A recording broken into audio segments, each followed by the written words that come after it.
Hello, hello.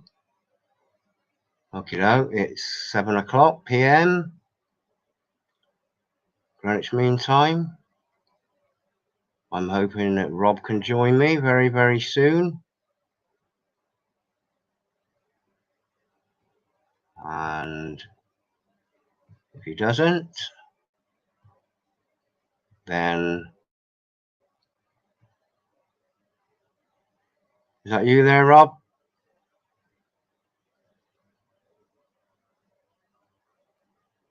Hello, Dolly. Well, hello, Dolly. It's so nice to have you back where you belong.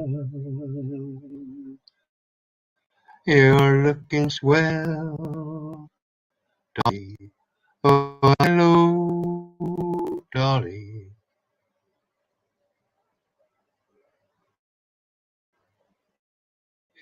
Right, okay. So it appears I'm live. I'm waiting on Robert. The topic I'm going to begin with is divide, divide, divide, and conquer. And quite basically, how many divides can there be to separate one from another?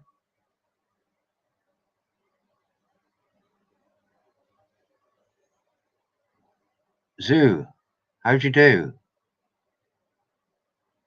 You fancy coming in for a bit of a kazoo? How you doing, my friend? AMO, what's that stand for? I'm waiting on Rob to turn up, otherwise I'm sort of talking to myself, and I'm not a great one for talking to myself. Come on, Rob. AMO. What does AMO? Let me share my screen. Share screen. Share screen. There he is. Hold it, Rob. Give me a second. And there he is. Hello. Hello, Hello, Richard. my friend. How are you? Right time too. We got there in the end. Right, I'm just I'm trying to entertain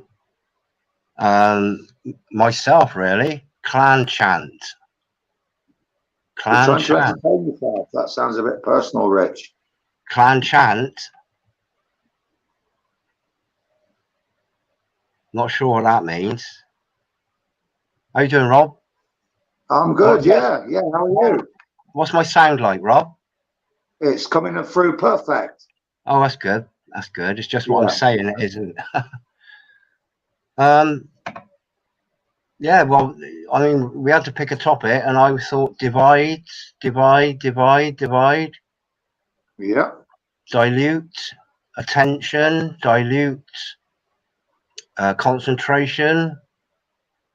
That was basically it, really. I mean, it's basically all the divides that we're having to deal with that are taking us away from being able to fully concentrate on just one. Do you understand what I mean? Yeah. Well, You know? it's all about confusion, and like with the what's gone over, what's happened in the last 2 years, it's gone from one thing straight to another. And David's latest video, he's got his channel back. Well, he said he's not going to even talk about what's going on in Ukraine and all that shit, He doesn't want to get involved. No. Well, I mean, RT have been blocked now on YouTube. They've been blocked in the UK, actually. Who's been blocked? RT, Russia Today, the news. Oh, yeah, that's right, yeah. So, you've got to get your news from the BBC now. Hey, Rebel, do you want to come on for a chat, my friend? There's a link at the top. Click it, and you can pop in, say hello to Rob, say hello to me, and we can discuss what we know. I'll be back in 1 second, Rich. Bear with me. What is it? Cider time, is it? Yeah. So I've got a list here, and I'm going to show you. This was I was making a video, and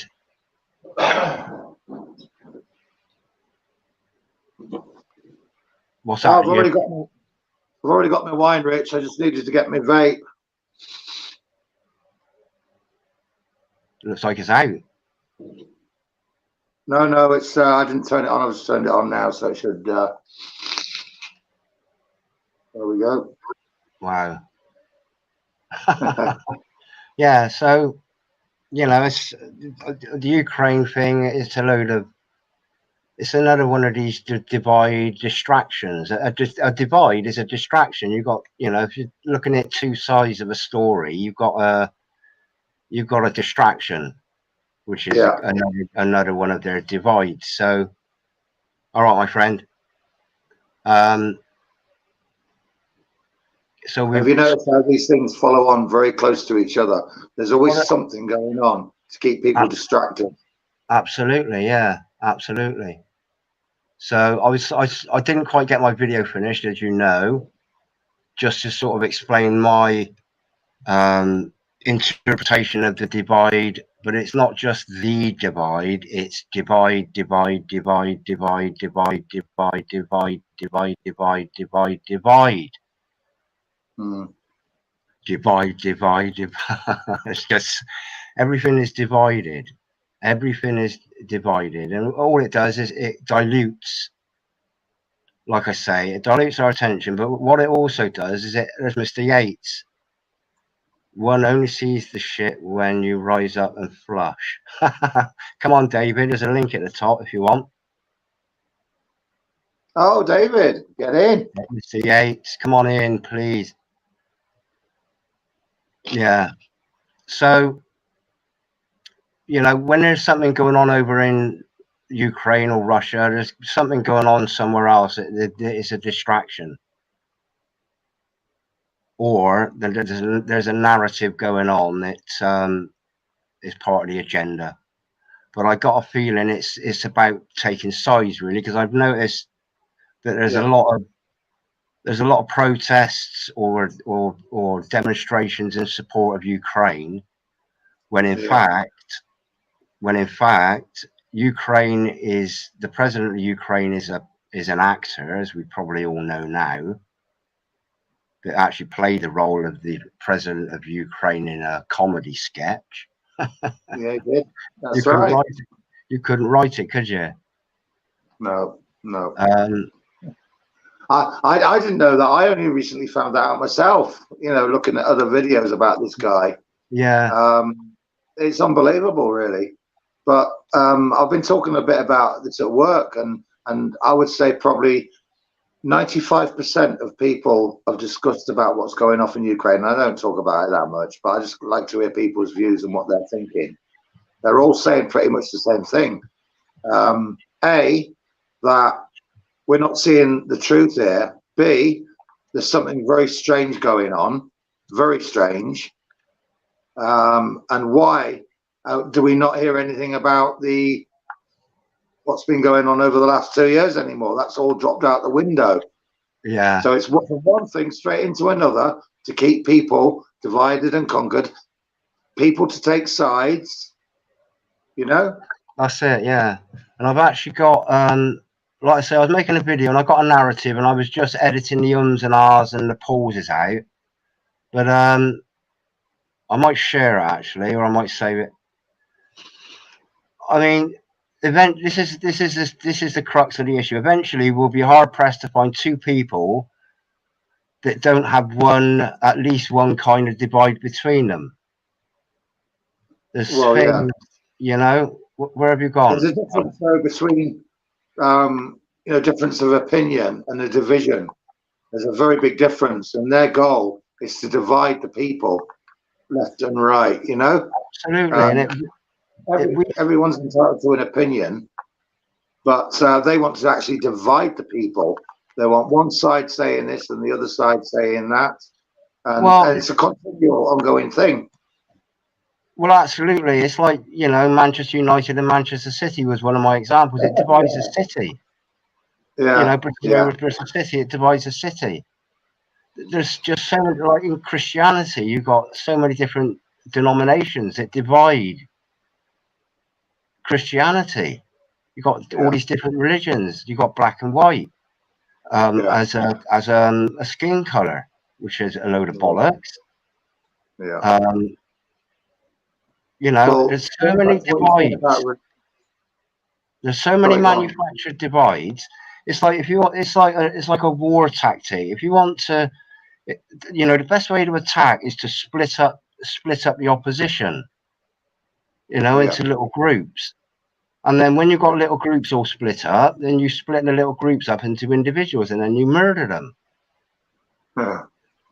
That's exactly what they're doing now. They're sort of, firstly they're murdering our ability to have strength in numbers. That's what it comes down to. Yeah.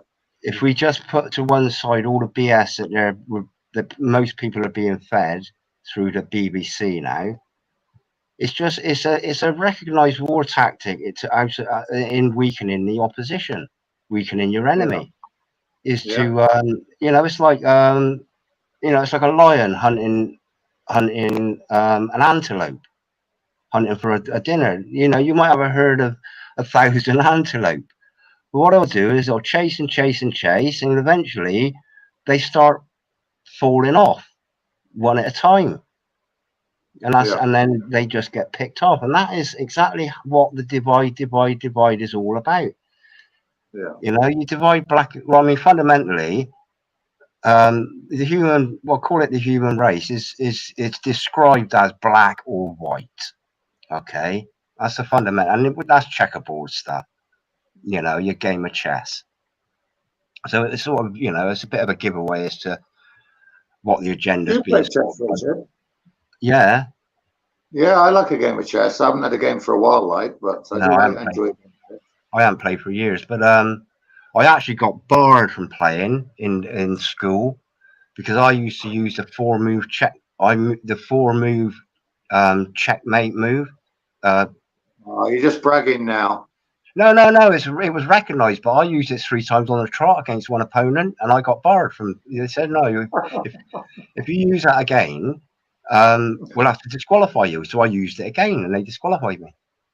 Oh, well, Like you the should be guy. free to use whatever opening moves you want to do. You shouldn't be told you can't do this and you can't do that in chess. You can move wherever you want. Oh, absolutely, yeah. But this is the thing. How come my opposition didn't think he's done exactly that same move again? Perhaps I'll counteract because I know exactly what he's going to do, and I did it 3 times, and you know, he lost every single time, and I would use exactly the same move. I moved the same pawn.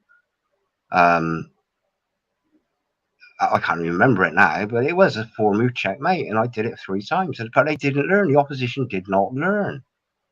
So, you know, we're pretty much, you know, what are we? Are we the opposition that doesn't learn, even though we get the repeat attack, exactly the same attack 3 times or more times?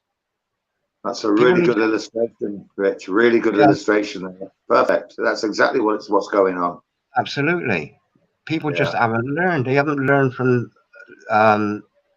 divide leads to conquer. I do concur. I got to put See, that going up. back to what you said earlier about religion, a lot of people have been turned away from the Bible because of religion. Because of the organized religion, yeah. Yeah, I mean, look at most of the wars. Who started most of the wars? What's it been usually in a lot of cases? What's it over? It's religion, isn't it? Well, it's about control, and religion is a control. Organized religion is control, isn't it? It's controlling the masses to keep them subservient and to keep them living in fear. That's fundamentally, it's to keep them living in fear and keep them. But you know as well as I do, Rich, right? I don't think you need to be part of organized religion. And I'm coming off the topic a little bit here. Sorry, I do apologize. That's okay. Pardon?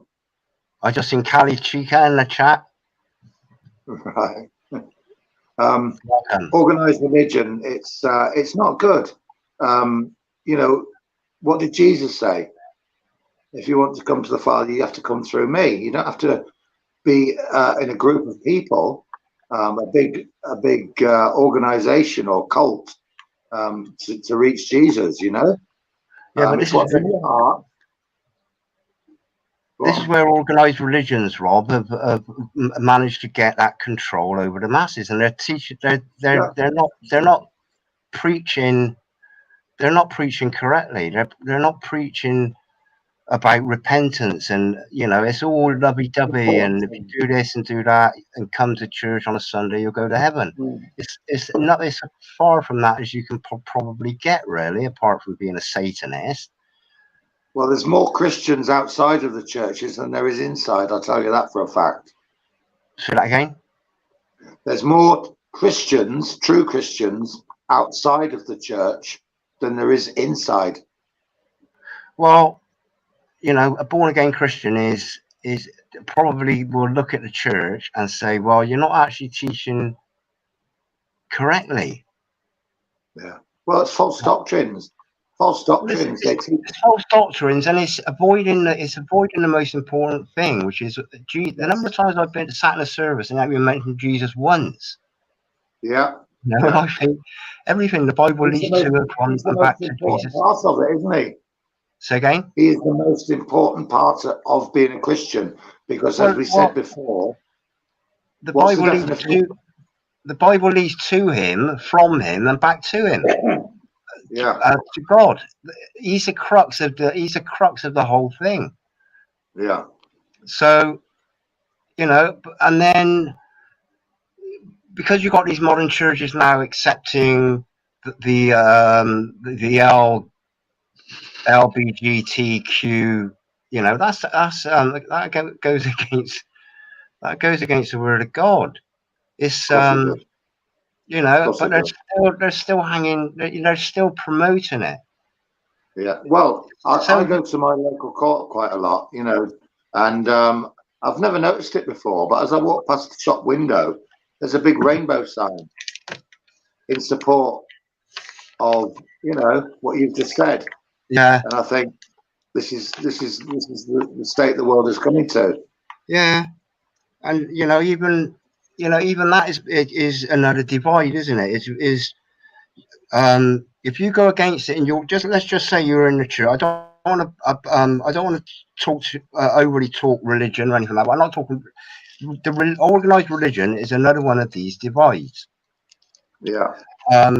Like I say, they've got so many different translations of the Bible. They've got so many different denominations. I tried to make a list of them earlier on. I can't. There's just literally must be literally hundreds of different strains of Christianity, and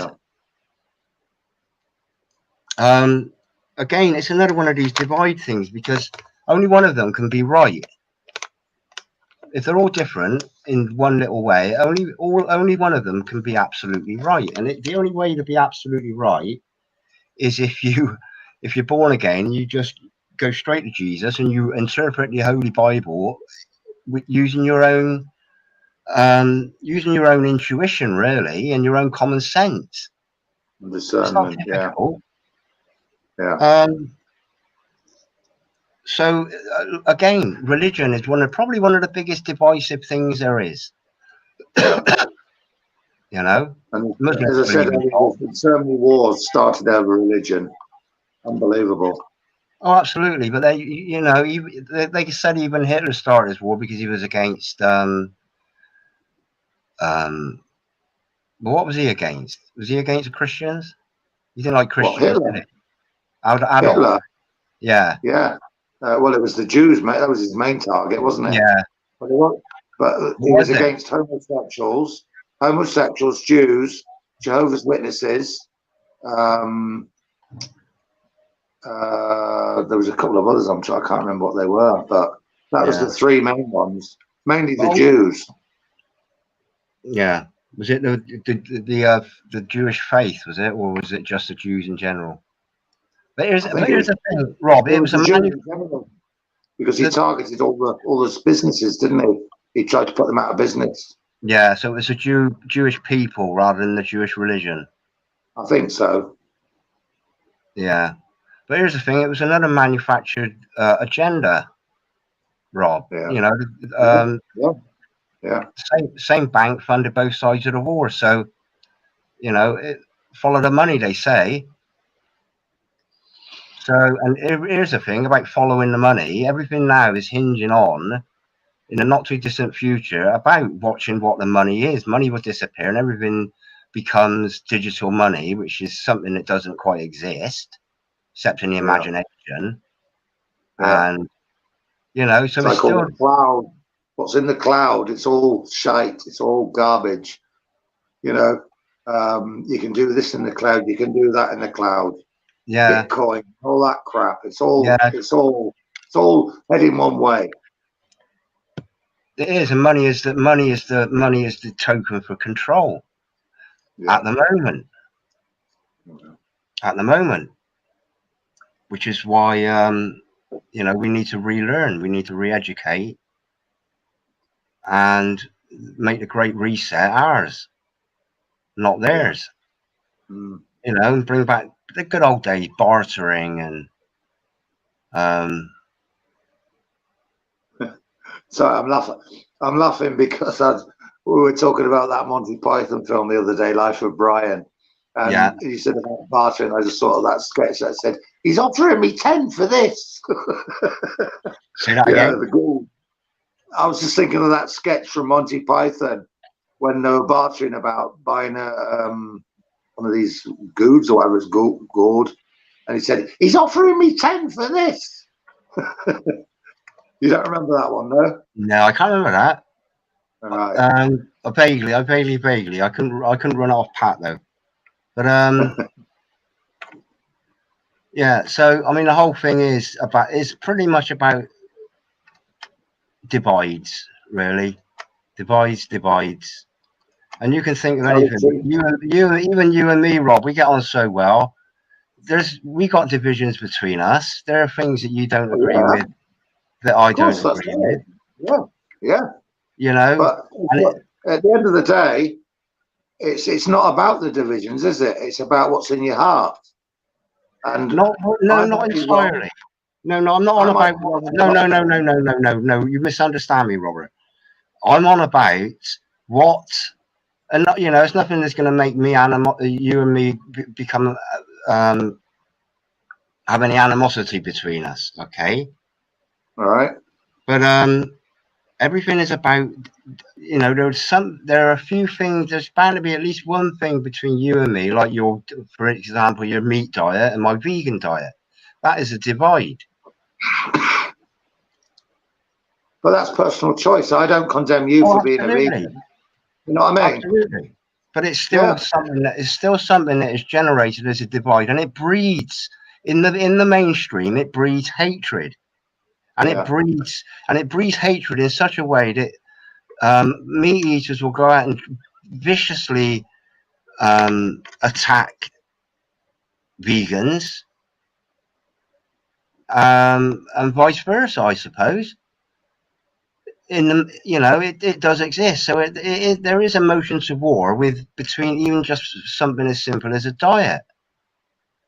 Well, I mentioned in one of my videos, going back about 6 videos, I said, give me a what was it, a bacon sarnie for fuck's sakes, because all I read in the Metro on the free paper, at page after page, promoting all the plant-based food. You know what I mean? Now, I'm not against people that want to eat that. I'm not condemning them for wanting it, but why should they condemn me for liking a bacon butty or you know, a piece of steak or whatever? You know, I don't condemn them. Yeah, but were they attacking you, Rob, or were they just promoting a plant-based diet? No, I didn't say anybody was attacking me. All I'm saying is I don't begrudge anybody being a vegan, right? So I just expect the same back. I wouldn't want them to condemn me for being a meat eater. That's all I ask. But here's the thing. I think David pointed this out a long time ago in one of his videos when he come across now farmed animals are all vaccinated. Yeah. Have you ever considered that? Yeah. Does that not put you off of you know, the reason I've got an allotment is so I know what I'm eating to a degree. I mean, I don't know what they're spraying out of the sky. It could be Roundup. It could be, you know, something that just depletes the soil. It could be like the aluminium. Yeah, that aluminium concoction that actually absorbs moisture from things. We had a chat about that on the phone. You remember? There's one of the aluminiums that actually is a sort of like a dehydrator, and it, you know, it sort of kills trees, but just by starving them of water. Yeah. And then you get all these forest fires. I do agree with you 100%. If you can grow your own stuff, if you've got a farm and you can, you know, eat from your own, what should we say? What do we call it?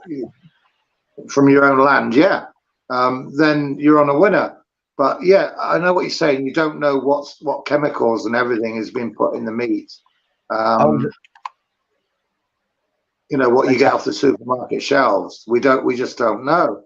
But then the same applies to all food, Rich. They're contaminating all foods with these things. It's not just the meat market. It's everything. Oh, it is everything. It is everything, and you know, even it's like water. It's like water, Rich. We have to drink water. We don't know what they're putting in the water. Well, we do sometimes. We got an idea. Fluoride and all that shit. Yeah. God knows what else is going into it. We have to drink water. It's one of those things. We have to do it. Well, either filter it or distill it. Where do you draw the line? Well, you've got to. You see, there came a point. If we evolved from primates, okay, if we evolved from apes and monkeys, whatever it was, we didn't have water salination then, or water desalination, water purifying. We just would have drunk from a stream or a puddle. There's a flowing river, flowing river, fresh water. So at what point in the human's evolution did the human being not be able to drink water from a stream? Yeah. Well, all the chemical shit from all the factories and everything that goes pumped into the rivers and the oceans. Everything's contaminated now, Rich. Everything is contaminated. Yeah, but at what point did the human being not be discovered it all? Today, I can't drink water out of a puddle because I'll end up with some sort of illness. There would have been a point. Whereas your dog, your cat, your lion, you know, any wild animal, apart from the human being, can drink out of a muddy puddle. Yeah. Apart from the human being. I used to have a German Shepherd, Rich, yeah, and I bought a frozen chicken once, yeah, and I left it in the kitchen on the side to defrost, and my German Shepherd ate the frozen chicken. Now, if that was me or you, we'd be in hospital. Yeah. But the dog were fine. Yeah. So the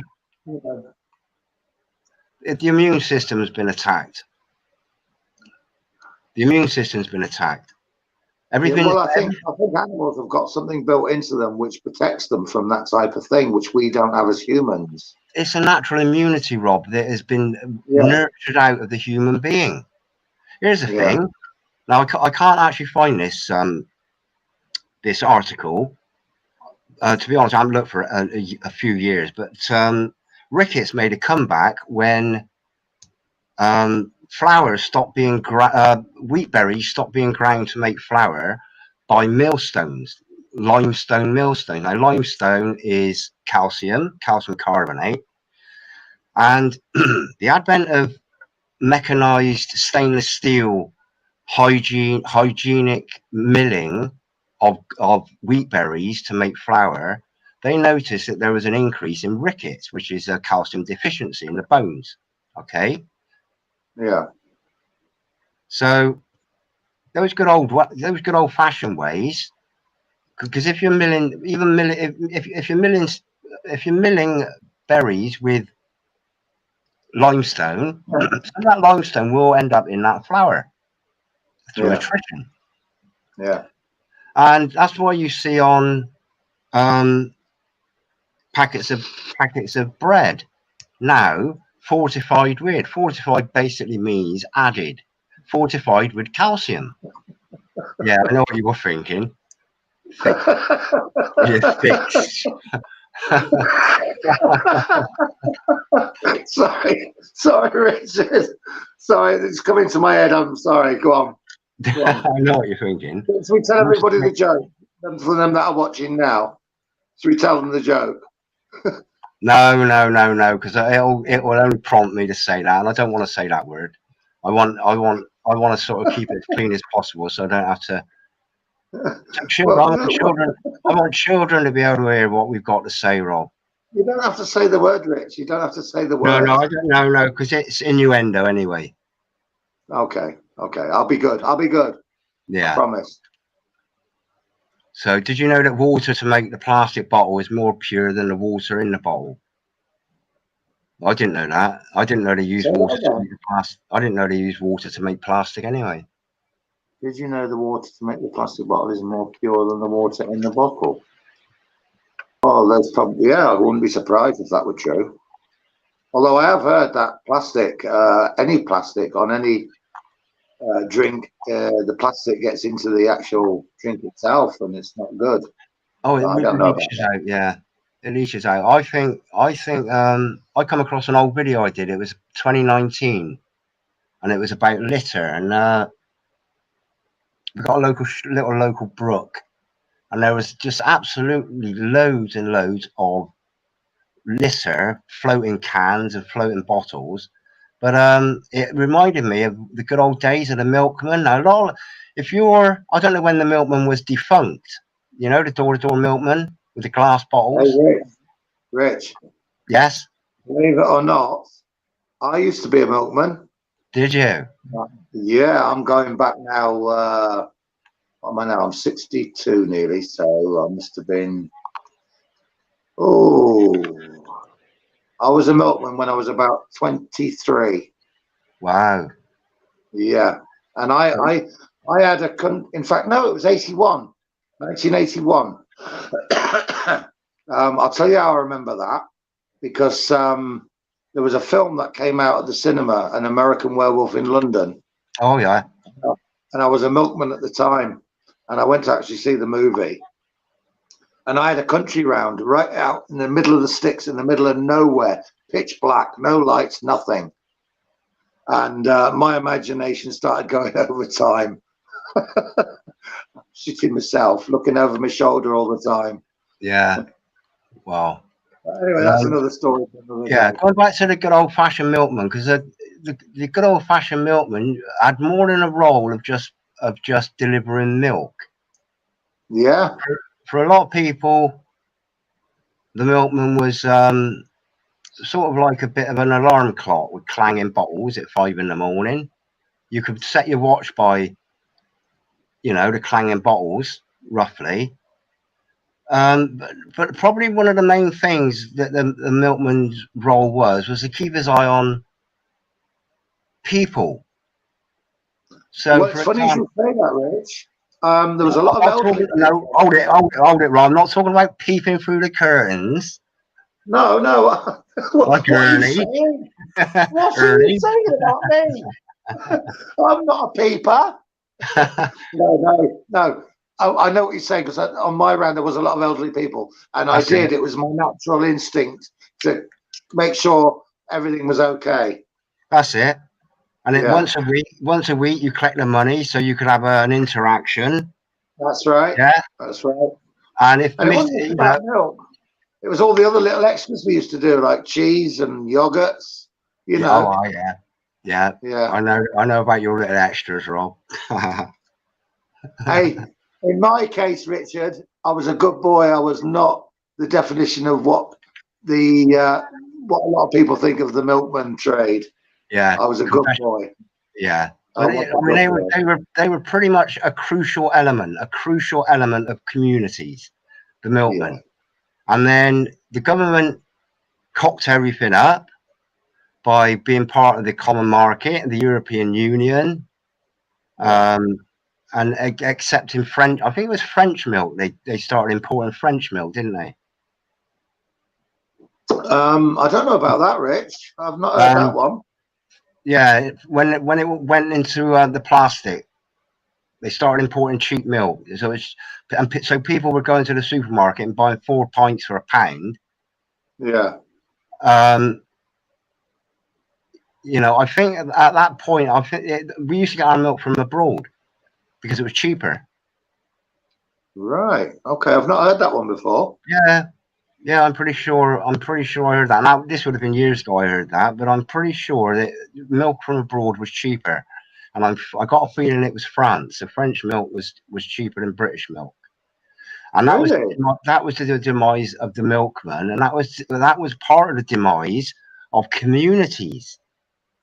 It's sort of like a glue. The milkman used to be a glue between neighbours. You know, sort of like a little bit of a village, what do they call it, town crier, really, I suppose. You'll know this, Rob, being as a milkman, you'll know exactly how interactive a milkman was. Oh yes, yeah, And totally. how much of probably like would be classed as like a village elder, really, or a community elder, that people would, you know, as long as you're trustable as a milkman. And I was. Yeah. I was. So I can say, Richard, I can say, hand on heart, I did not sin once as a milkman. Okay, no. Okay. Yeah. But you know I sinned after that. I did sin after that, but not as a milkman. All by design. He's got it on the spot. I think it was it Thatcher? Was it what? Sorry. Was it Thatcher? It was sort of like the Thatcher. I can't remember, but you know. Then we had the plastic issue. Okay, it was at least twofold getting rid of the milkman. Firstly, we had the demise of the glass bottle, and that personable interaction and service, and then everything. So you know, probably a lot of families have at least 1 carton of milk a day, 1 bottle of milk, plastic bottle of milk a day, and even the cardboard ones were plastic. So government, and this was government's decision. Yeah. It was a lot of businesses out back then, doesn't it? And if you look, history's repeating itself all the time. This is what they're doing. Absolutely. All the old traditional methods which really worked and which really helped the community are slowly dwindling away. Well, absolutely. Dwindling away. Absolutely. Everything. There's gradually taken away that interaction. That you know, and the isolation is absolutely isolating people again. Gradually nibbling away at that interaction in communities. And I mean, the ultimate has got to be within the last 2 years what they've been doing with isolation and lockdowns and this and that, and you know, shutting all these centres of communication and meeting, like the pubs and clubs, and you know, for something that we know wasn't. Again, sorry, I've got a bad cough there, Rich. Yeah, you watch, you don't get hauled in. You know, again, it goes back to there was the option. We could have had this herd immunity, which would then going back to developing our own immunity. Same as with puddle water. You know, and playing in the mud, sucking worms and things like that. Talking about that, Rich, when I was a kid, I used to play in the garden. I mean, when I was a kid, I mean, I'm talking about I was like 3 or 4 years old, and the amount of soil and shit I must have put in my mouth, and it didn't do me any harm, because my immune system was building up to fight against it. Yeah. Now, if anybody touches something which is remotely dangerous, they come down with a big, hospitalization type of thing. Yeah. Call it Saying, the iron. It's the iron fist they come in with. nobody's got an immune system anymore. Absolutely. Absolutely. And this is what's to blame. What's gone on in the last 2 years? This. You know what I'm saying? That's just another one of those contributing factors, Rob. This has been going on for decades and decades and decades and decades. Yeah. Decades and decades, gradually, because they played a long game, and it was the old man Bush that said it back, and I think it might have been the 80s or the 90s, perhaps, when he first came out and said the New World Order, it will happen. That's how far back they go. They knew exactly what they were doing. Oh yeah, he was confident, didn't he? George Bush's father, he said, and it will come. It will come. Yeah, I remember those words. I remember it very distinctly. Absolutely. Yeah. Now, anybody that's under 30 years old has never seen a real sky and a proper sky. We were talking about this the other day, weren't we? Yeah. I remember Anybody the under sky. 30 years old, they can't remember interaction. They can't remember interaction in communities. They can't remember the 3-foot-high mesh fence in between our houses rather than these 6-foot-high fence panels. And I did a recording the other day explaining this. I just need to edit it and then I will upload it. But it's everything has been about, and this went back to Thatcher. Now Thatcher was best chums with Ronnie Reagan. Yeah. If you remember rightly. Oh, and she was the one that sold the council houses off and gave everybody their little Englishman's home as his castle. And once people have got their little castle, they want to protect it. So up come the 6-foot-high wooden panel fence. Yeah. They didn't exist when I was a child. No. You're like you said when you were talking about this. Gone were the days where they could lean on the fence and talk to each other, Mrs. So and so, Mrs. Smith, and Mrs. That was it. I remember. Yeah. Even the old Victorian houses, they used to have 4-foot-high walls, brick walls, but people could still communicate over the garden wall. It's only these pomps and knobs that lived in acres and acres and acres of land with 20-foot-high wall gardens. I think that's what a lot of people sort of was trying to emulate. It's that little kingdom. Yeah. It was different from everybody else. It was separating people, wasn't it? That was what it was about. Keeping people apart. That's it. That's what it's all about, to stop us communicating. Yeah. And to stop us sharing, stories of the good old days. When I come across old people, like don't go there. Do not go there. You're not far behind me, pal. Well, if you could see me, I was actually pointing, Rob. Whatever age it is, but I'm particularly interested in old people. And I will say, listen, excuse me asking your age, but the reason I do ask is because I'm curious to know about how society was when you were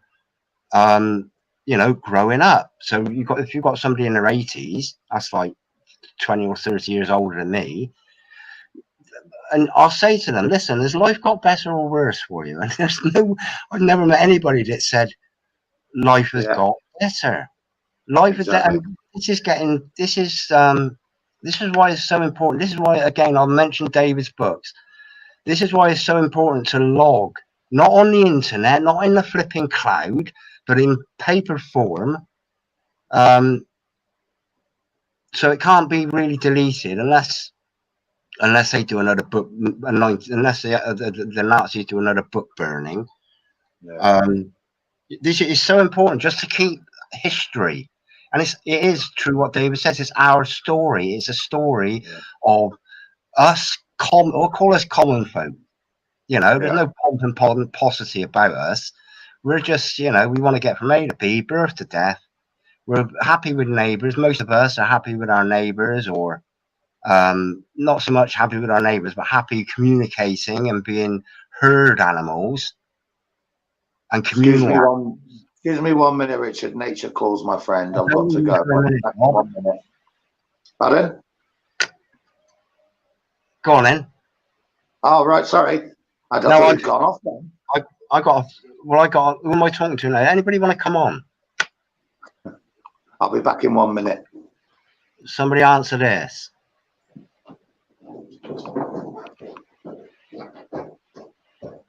Apotheosis. I want to be born again. Do I have to go back into my mother's womb? No, that's impossible. That's impossible.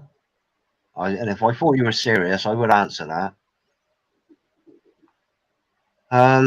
Anybody want to come on for a quick chat? Bit of a verbal input on the chat. I want to be born again. You just got to repent of all your sins. Promise not to be naughty again.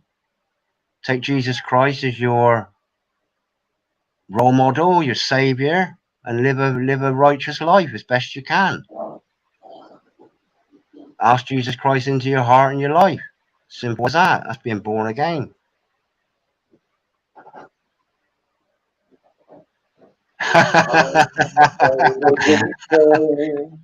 I drinks it all of the day. You are nice one, Callie. All right, then.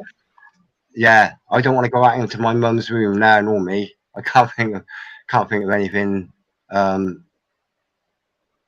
less desirable, really.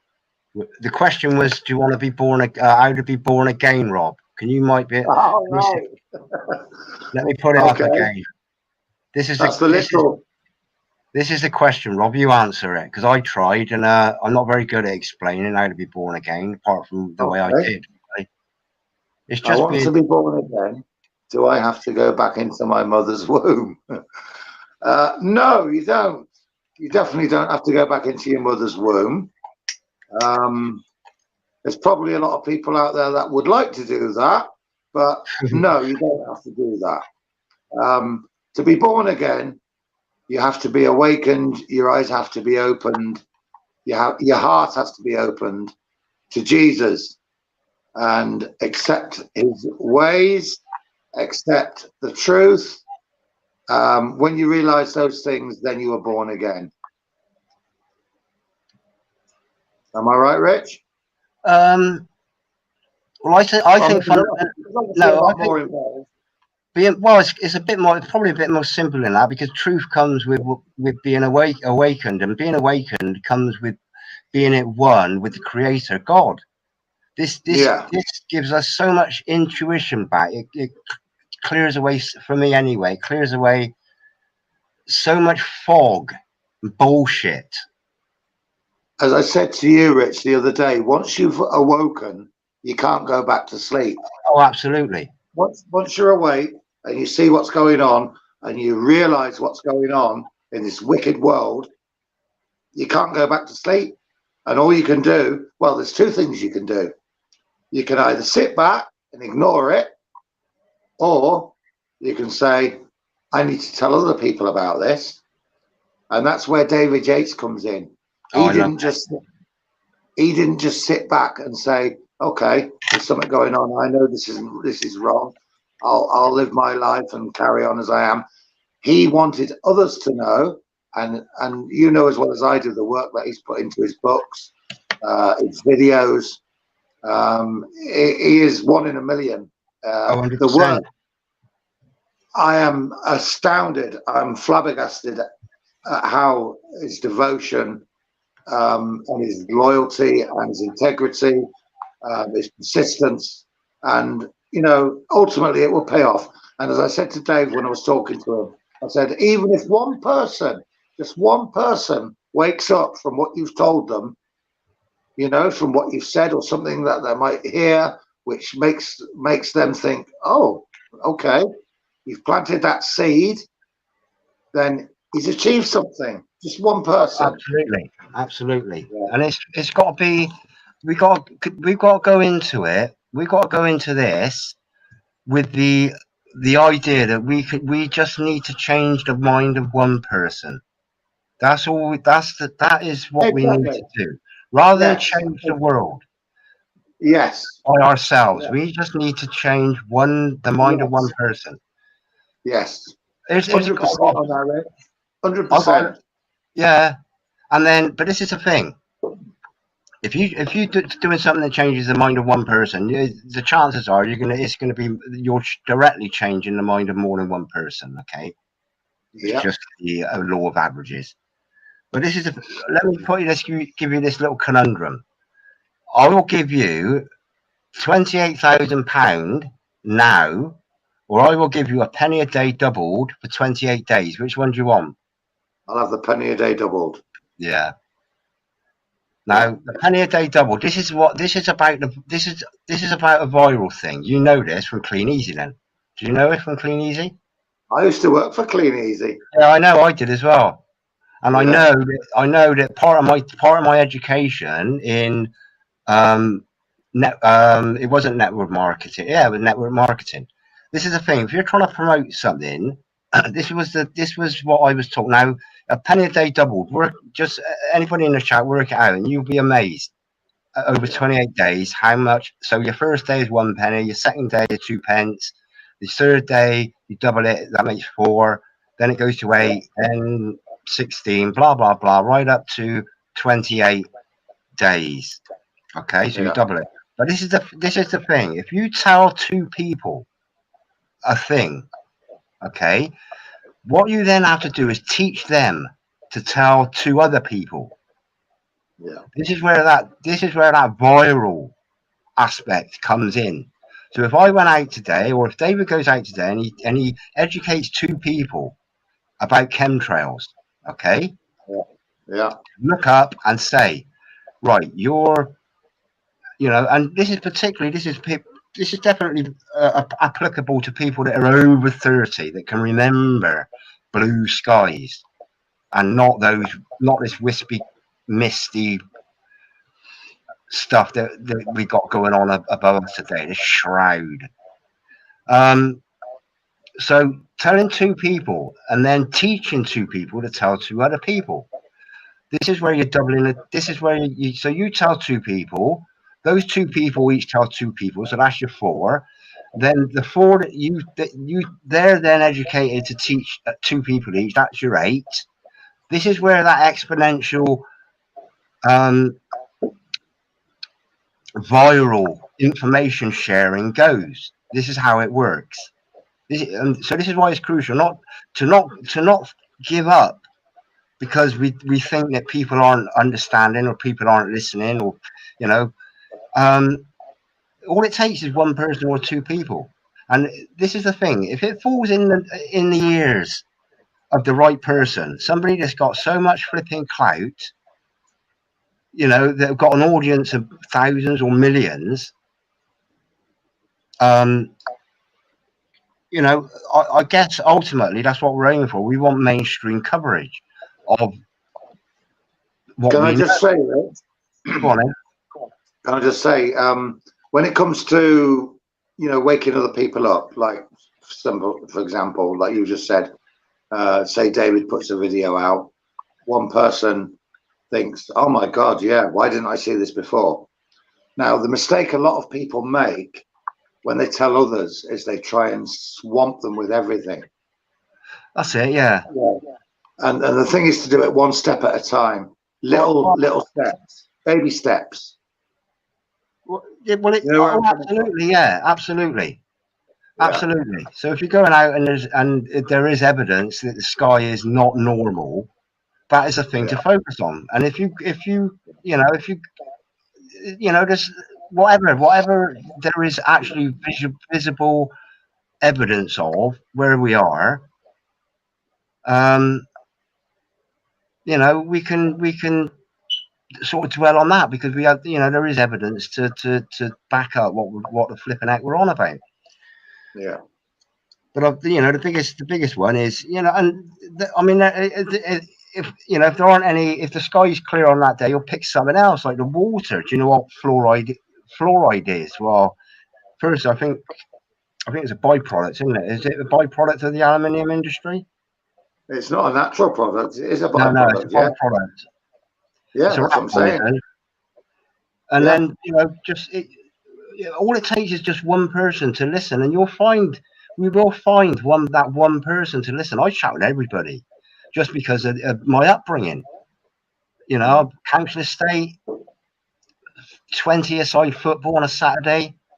3-foot high mesh fences between houses, playing in the streets until it was dark, with loads and loads of. When I was a kid, Rich, I used to come home from school. Yeah, I'd get changed out of my school clothes, and I'd be straight out to the park or on the field kicking the ball about, or I'd be going to the library. Nowadays, when the kids come home from school, they go straight into their bedroom, put their PlayStations or Xboxes on, or their laptops or their iPhones, and their heads are buried in that screen all night. And that's the difference between our generation and their generation. Oh, absolutely, yeah, absolutely. And this is what it's. I get on a bus on the morning, Rich, when I go to work, and I look at the passengers as I go to the state, and I would say 90% of people have got their heads buried in their phone. Yeah. And again, what we've got a divide. It's, this technology divides us from reality. That's what it does. Yeah. And then when people start putting those head glasses on, like metaverse glasses and virtual reality glasses, they're not and virtual reality earplugs. What experience have they got? They haven't got the experience of the real world at all. No. Sitting in your bedroom interacting on Facebook. That's not interaction. That's not interaction whatsoever. No. Really, that's No. well, not what I would class as healthy. It's not healthy interaction. It's like it's just like having a pen pal. Well, that's another thing. I'm glad you mentioned that, Richard, because now we have emails. Yeah. At one time, if you had a pen pal, you had to put pen to paper. Yeah. And it was nice to be able to get a letter in the post, open the letter, read the letter. Yeah. Somebody's made the effort to put those things into the letter, and it was lovely. Nowadays, it's instant. You can send a photo, you can send a comment, and it's not appreciated, and it means nothing to me as far as I'm concerned. It's totally how times have changed. It's just it beggars belief. Yeah, technology. It's got. Nobody. I can't explain it, and I don't. We haven't gone forwards, mate. We haven't gone forwards. We've gone backwards. We've gone backwards by going forwards. Yeah. We've gone backwards. Yeah. Now we're on the cusp of the fourth industrial revolution, which is full-blown technology. That is the end. That is literally the end of the human being a human. So this is what we need to. This is really what we need to. It is like David said. He's got grandchildren. I've got nephews and nieces. I love children, but every time I look at a child, if I walk down the street and I see a little, I don't know, 2-year-old toddling along, or I see a little baby in a pram, or I see somebody in the park playing ball or something like that, I look at them and I feel so sorry, because I know that of what they've been medically, what they've had medically put on them and in them.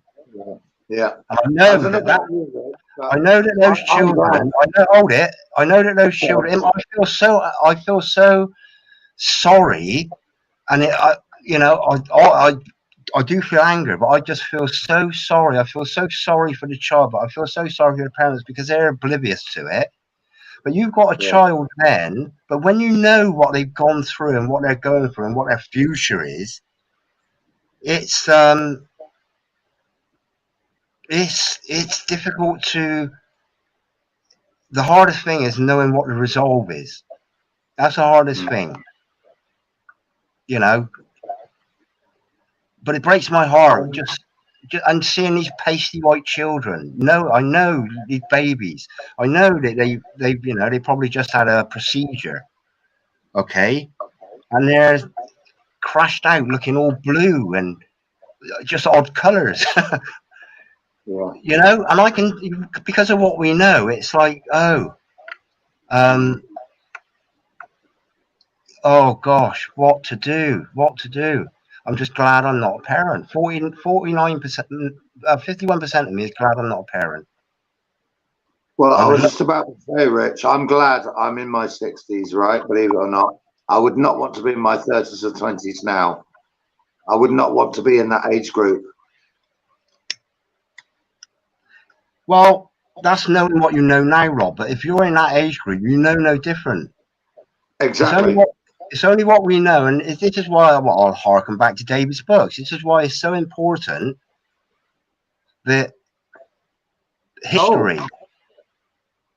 Sorry, Rich. I'm just looking at Rebel Without a Cause's comment there. Every baby, the moment born, is stabbed with vitamin K. What's Whatever vitamin that is. K? I've never heard of vitamin K. Have you? I'll look it up, and I might do a share. Vitamin K. Yeah. I've never heard of vitamin K. That's news to me. I'm looking it up. I'm doing a search on another tab, but I'll look it up and see what it is. Yeah, I mean, I'm curious about that. I'm very curious about that. Well, I'll enlighten us on that. Yeah. But yeah, so is Dave still online, or is he gone now? I'm not sure. Right. I'm not sure. But yeah, the time is difficult. It's very, very difficult because, you know, it's like most people go with the mainstream narrative, like the Ukraine BS. Yeah. Sums it up, BS. Yeah. You know, it's like the bog roll challenge, and like, you know, just all these little stupid things that is another distraction. It's another social experiment just to see how gullible and how leadable the general populations are. I've always said that what's happened over the last 2 years was an experiment. The worst is still to come. That was just a trial in my book to see how people would react. Yeah, what's happened in the last 2 years? What you on about? I'm on about what's happened in the last 2 years. I think that was a test, a trial to see how people would react for the next big one that's coming our way. The next big event, the next big whatever it is. To a degree, it was a trial, but it was. I think there was an objective to it, and that is to do with. I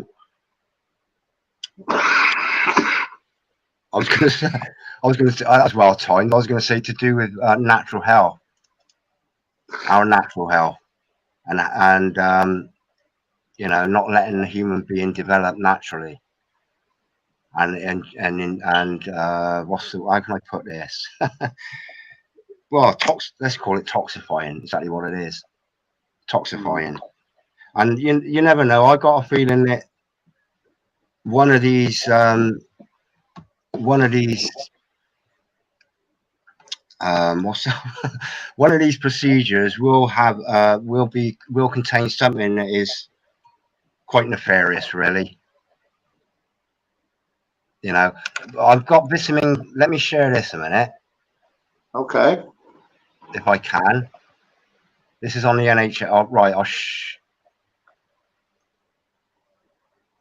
Right. I just got a text off Dave, by the way, Rich. Say again? I've just got a text off Dave at 7:31 to say sorry for my brief visit. I had to go. That's all right. So not a problem. Carry on. Right. I think.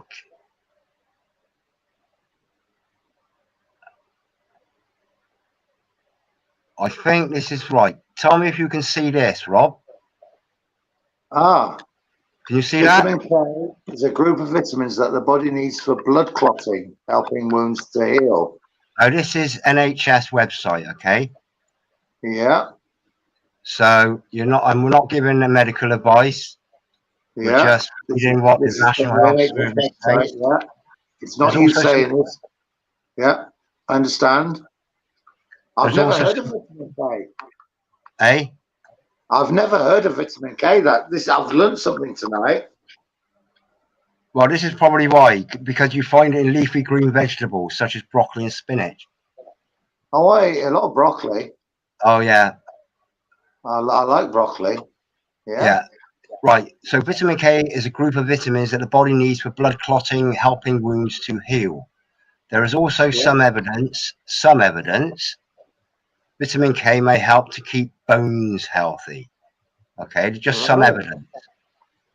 Good source of vitamin K, green leafy vegetables such as broccoli and spinach, vegetable oils, cereal grains. Hey, Rich, I'm happy now. Small I'm happy amount. now. Why is that? It says small amounts can be found in meat. And dairy foods, yeah. So,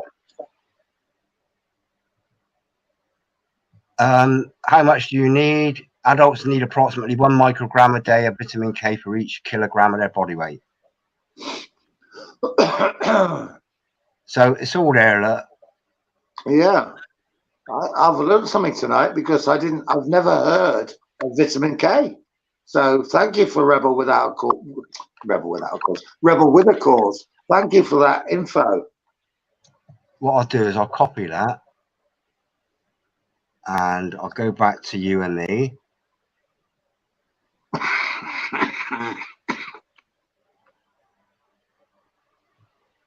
Right, I'm back here. I get the impression Rebel with a Cause didn't know what vitamin K was himself because he said whatever that is. So I'm assuming he didn't know himself.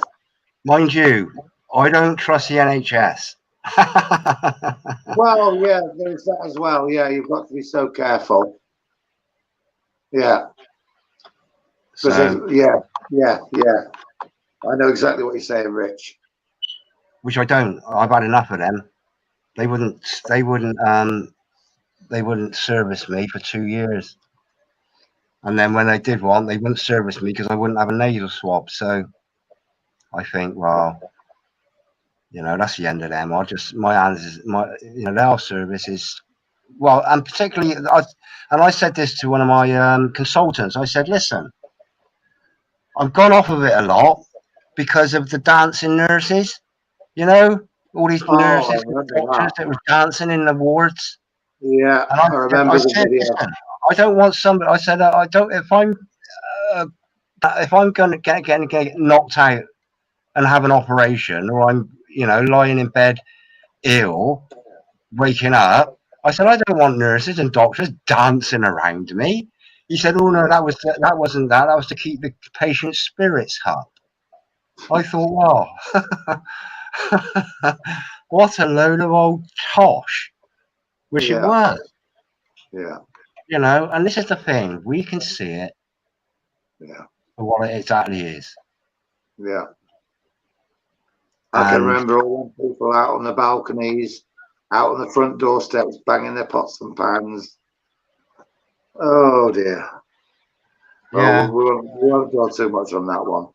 Oh yeah, but we got a gay pride. Do you know about they spent a shed load of money, the local council, on a rainbow path. Okay, a rainbow path, multicolored path. Yeah. Now, most people thought it was for the NHS because they were into the rainbow thing, weren't they? But now, the local newspaper reported Taunton's having their first gay pride march. And they've hijacked the National Health Service's rainbow path. Did you say that's happening in Taunton for the first time? The gay pride march? Yeah. Right. Well, we've had that in Leeds for a few years now. Yeah, but this is the thing: the rainbow is it's biblical, isn't it? We know this. It's God's. Yeah. So Right. I got a mind to go down there and reclaim it for God. Well, good on you, Rich. Yeah.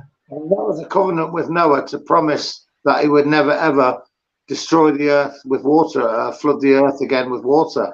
Yeah. That was the covenant, and that was the reason for the rainbow. And they've turned it round to mean something totally different. Yeah. It's scandalous. Yeah. Scandalous. You know, they've hijacked. Yeah, it's it's ungodly for one thing. What it what it represents, which it is. And this well, is they've turned something godly into ungodly. That's what they've done. They've hijacked it. Absolutely, yeah. Yeah. What do? They flip it, don't they? They flip they flip everything, don't they? To own it themselves. Mr. Alistair Crowley said, you've got to learn to walk backwards, to read backwards, to invert everything upside down, as so is above, as below, and that's a classic example. Yeah. Yeah. And bend over backwards. Yeah.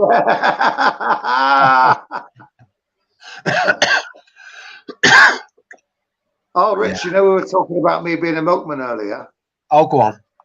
Yeah, well, I've obviously in my lifetime I had a few jobs. I was a salesman for quite a while as well, and I did a lot of selling. Cavity wall insulation, double glazing, all that type of thing. And somebody said to me once, they said, you must have had a lot of doors slammed in your face. And I said, no, I've always looked like this.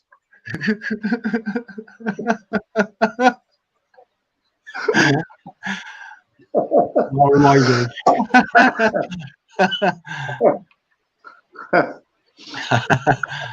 forgot about that one. Yeah. Yeah. So, but anyway, it's difficult. It's difficult to join up the divides, to rejoin the divides. I can't really see how we're going to do it.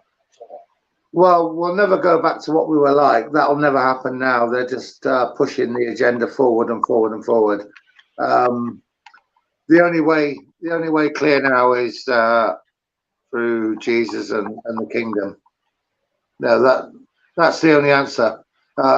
Things that, in my book, in my opinion, we might have a little lull on certain things, but things are going to deteriorate rapidly.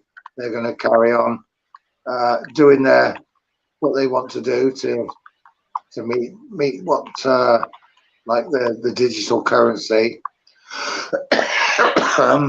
the agenda's 2030, everything they're pushing, really pushing it, and I think now we'll never ever. People say, they thought when they got the jibby jabby, they thought, we're going to go back to normal. Things will never ever go back to normal. Well, the old normal was pretty shit. Well, the old normal was a lot better than it is now. That's for sure. Well, this is part of the Great Reset, and they haven't implemented it yet. I know that as soon as listen up, I got a friend. Okay, he deals in. Well, just say he deals in black market medication. Okay. Now he's totally on board with his medical procedures. Okay, he's up to date. But I sat around his house one evening and I said to him, "Listen, what are you going to do when they say you got to have a microchip?" He said, "Oh no, stuff that. I ain't having that." I said, "Well, what about when you won't be able to buy or sell because of digital money?" He said, "Listen, there will always be money. Money will always have a value." And he's right. I had to retract. Money is a barterable token. If you are in a system, for example, self-employed, and you have a community, you've developed a community over.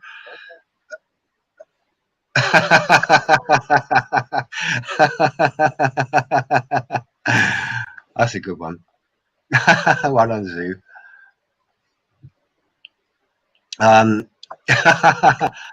But it's God put it out for us to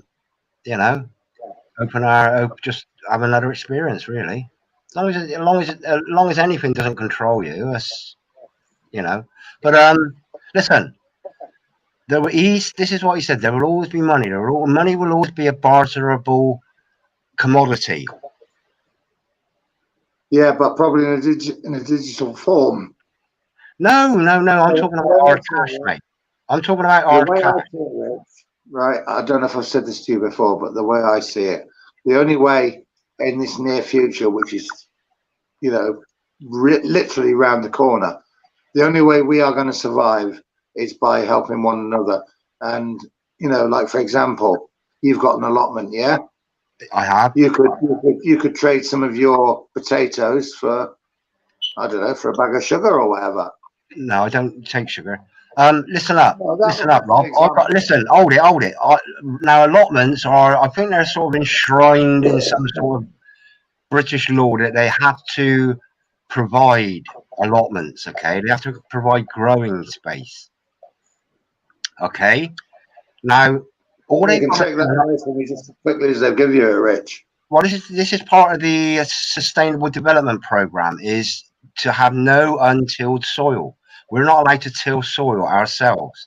This is why Bill Gates is buying up all the farmland so he can have his GMO crops. So there's one, there's one major source, one major source for things like food. You won't be able to grow your own food. Yeah. That is what this Sustainable Development Program is part. That is part of that Sustainable Development Program. So I won't be surprised when they shut down allotments and say you're not allowed to have an allotment at all because it contributes to global warming. However they're going to term it, but that is the excuse they will use. And the fact that they've got this plan to have every single item of food barcoded, you know that. Yeah. So, everything has to be trackable and traceable from. And 666 in every barcode, apparently. Well, or most of them. Well, there's two ways to look at it. Firstly, it's there's three there's two bars in each, but they're longer than the whole barcode. Now the excuse is that it is a divide between two sets of barcodes. So apparently it is in there, yeah. But I know that I've got a feeling that the digital realm is 666. The digital realm is well, it's as soon as people are implanted with a chip, that's the end of it. Yeah, absolutely. Well, there's no going back. Once you take that mark, whatever the mark may be, and we don't know for certain yet what it is, but once people take that mark, there's no going back. Then it's too late. Well, changing the DNA, it's irreparable. Getting stuff in your system, getting certain things, whatever they may be, in your system that cannot be taken out. That is the end of the human being human. Yeah, exactly. And that is the whole agenda: is to have everybody trackable and traceable and controllable through various means. Yeah, bit like China. That's as I see it. Yeah. China is a sort of role model for, like, However, it's going to be something that's worse than what China have got now. It's going to be the technology. Once you introduce technology into the body, you then become a non-human. Yeah. Well, this is what they want to do. They want to combine technology and with humans. Yeah, that's what they want to do. They want to create that. Become a hybrid. And then when you're a hybrid, when you're a hybrid, you are manufactured by man, which means you are patentable, which means you can be owned. That is the crux of it, is being owned, patented, and well, owned. we're owned from our birth, mate. Did you know No, that? no. That's by consent, Rob. That is on paper. That is not an actual. I'm saying it's on there, though, isn't it? Oh, the straw man, yeah, fictitious entity, fictional entity. That's what I'm saying. It's on your birth certificate that you are owned. Yeah. Like your car, you don't own your car. You're just a registered keeper. DVLA own your car. You're just a registered keeper if you've got a car. But your straw man and what is coming, which is going to be your iron and clay man, it's biblical stuff, and that's what, you know. For people that don't read the Bible, read the Bible, because You're on about the book of Daniel now, aren't you? Hey, I'm on about the entire Daniel now, aren't you? The book of what? Statue. You're talking about Daniel now and the statue, yeah? No, the feet of iron and clay and all that. Myra Clay, I'll get up in a minute. You know the statue in Daniel's vision? Say that again? You know the statue in Daniel's vision, the book of Daniel, all the different stages of the statue. You with me now? Is that what you're referring to, yeah? No, I'm talking about mixing. Shall I get it up? Mixing Myra Clay and iron and Myra Clay, which is where the Myra Clay technology is the technology is the iron.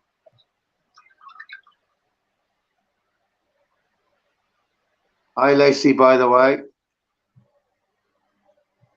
Yeah. ACP. Yeah. So I just had a text then from my beloved. Yeah. So I mean, at the end of the day, what they're doing, we're sort of in Revelation somewhere, I reckon. You know, cannot buy or sell. That's not far off. It's not far off. Unless you accept their agenda, whatever their agenda is. It's one world everything, one world religion. You know, one world government, one world currency, one world universal. Everything's one. Everything's one. One, yeah. And if you don't like it, you're out. You're an outsider. You're outcast, and absolutely, absolutely. Yeah. At the end of the day, who is the outcast? Is it those that try and keep their body, their heart, and their minds pure and righteous, or is it those that are the opposite, really? Plus everybody goes with the flow. Plus, we got those in between that are victims and accepting what mainstream is promoting, and they can't really be. Most people can't really be blamed because, like we know, with fluoride and aluminium and all that jazz, they shroud the pineal gland, which takes away our ability to think straight. Yeah. So most people, and you know, hypnotic television. If I go into somebody's house and they got a television on, I can't help but sort of like keep glancing at it because it has a resonance. Yeah. The resolution is like flickering resolution. It is hypnotic. It's very clever stuff, but a bit like my picture next to you, Rich, isn't it? You can't help but keep looking at me. Ooh. Yeah, no, I got a sticker over your face. I love you. Oh God. Hello, Christopher. Do you fancy coming on for a chat? Anybody wants to come on for a chat? I'll sling a link in again. Let's have a look. Let me just get the link and I'll sling it in. Well, at least Rich, I mean, this was a period to make sure that everything stream-wise was working well for you, and it is. It's come out. You know, the sound's good. Everything's fine. So we know.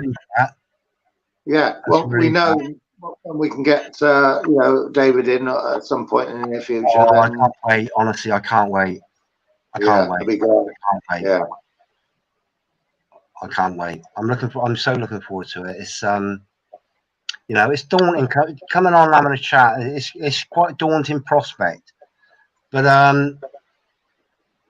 you know, because I'm not really a public speaker. I like face to face, and you know, trying to keep talking live is quite difficult unless there's a topic that we can rattle on for days and days and days about. So it's well, quite. I don't know about that, Rich. You say, and you find it hard. We've been talking now for an hour and 25 minutes, and you know, there's been no hiccups, no pauses. You know, it's we've gone with the flow again. You know. Yeah, you know. But I just urge anybody that is yeah, I would just urge anybody that has got something to contribute to just come on and say it, and not hang around. Don't even have to hang around. But you know, the thing is, if you're getting some sort of verbal discussion, you know, it's just practice, isn't it? You know, and interaction is far better than making videos, as far as I'm concerned. Because editing videos is a nightmare. Yeah. It's good to hear what you know, if people have comments or, you know, questions. It's good to, you know, for them to interact with us, and then we can try and, you know, we can debate that or discuss it or whatever, you know. And it's nice. Yeah, there is that aspect. However, you know, there's two sides. There's a question, and then like there's somebody that answers it. However, you know, it's a little bit one way, really. It's not like a discussion. It's more, you know, like just like a question and answers thing. I'm not really into that question and answers thing. I like interaction. Yeah, I know what you mean. Interaction, you know, just because I remember. What's happened about the Georgia Guidestones? Lacey, do you want to come on and say hello? Yeah, I'm curious because I know what the Georgia Guidestones are and what they say. What's the news about that? Can you enlighten us? Because I've not heard about that. Let me have a little Georgia. I'm typing in the search bar over here, Georgia Guidestones, to see what it comes up with. But I don't know. Is it new news, Lacey? Is it? Lacey, hello. There she is. I don't have my video on. I don't know if I don't really want to put it on. No, Lord, no. My name is not Lacey. Okay, but long live Lacey, guys. I want to tell you what it is, okay? Yeah. This lady called Sheila Home. Have you heard of her? Can you repeat that? Sheila Home. Home. Sheila Home. How do you spell home? H-O-L. Let me give you the link, okay? Where I found out about her, okay? Okay. Yeah. Do you see that? No, you might not be able to share links unless it's in the private. It's in the private. It's in the private. I got to go right to the top of this now.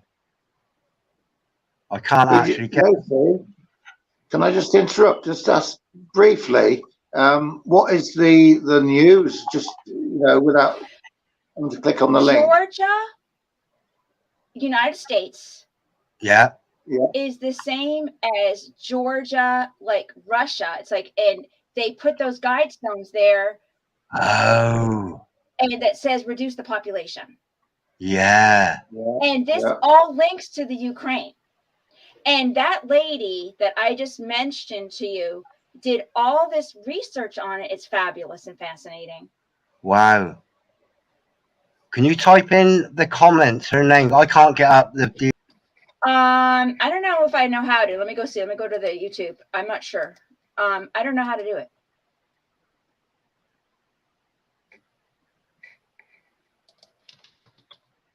Sheila Holm. I'm gonna Google Ted Turner, see what comes up on. And what it was is she was on a show, and let me go open it up, okay? Where we all will go, where we go one, we go all. Let me show you what it was. Do you see my chat? No, it's on Brighteon. On Brighton. I missed that bit. I got right. I got deleted. Let me go see if I can go another way to find you guys to give you the chat. Okay. So Georgia in United States. In the United States and Georgia in Russia. How interesting. Isn't that fascinating? Absolutely. Absolutely. That yeah. Let me go give you the link, okay? They'll probably take this down from you because you know how they are. If you have gotten a strike, you're good. Is that good? You might not be able to post links, Lacey. I did. Are they gonna take it down? No, you keep it up. Keep it up. You might not be, YouTube might not let you. It's there. It might be there. Yeah, it's probably there for you. I'm just having a look at I'm just going over to the chat now on YouTube, and there's nothing come up. It's on Brighteon. Oh, it didn't let you? No, it didn't let you. I can find your email. I'll send it to you. It's let me show you who it is. Sheila Holm. Did they let you see that? Sheila Holmes. Yeah. Right. SHEILA. Holmes. HOLMES. Yes.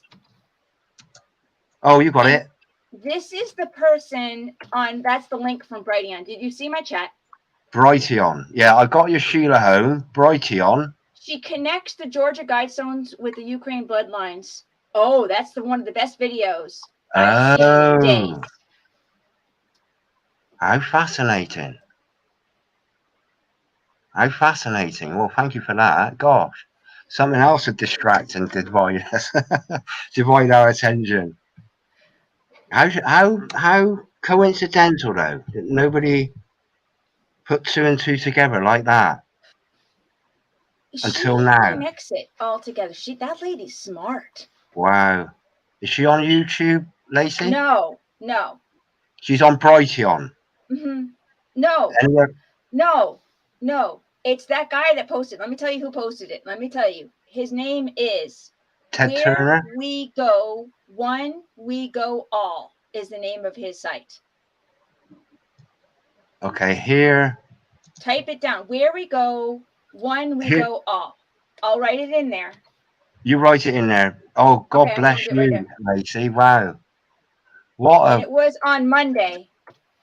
Where we go, one, we go all. Brighteon channel. The guy's a genius. Wow. Where we go, one, we go all. That's gosh, fancy not Georgia Guidestones. I'll be interested to know the coordinates of those two places. How fascinating. I'll look that guy up. Lacey, is Ted Turner an American entrepreneur? He's he's like I think I didn't really watch the news when I was younger. I'm in my late 50s, but he's a TV guy, like one of the guys on like the news.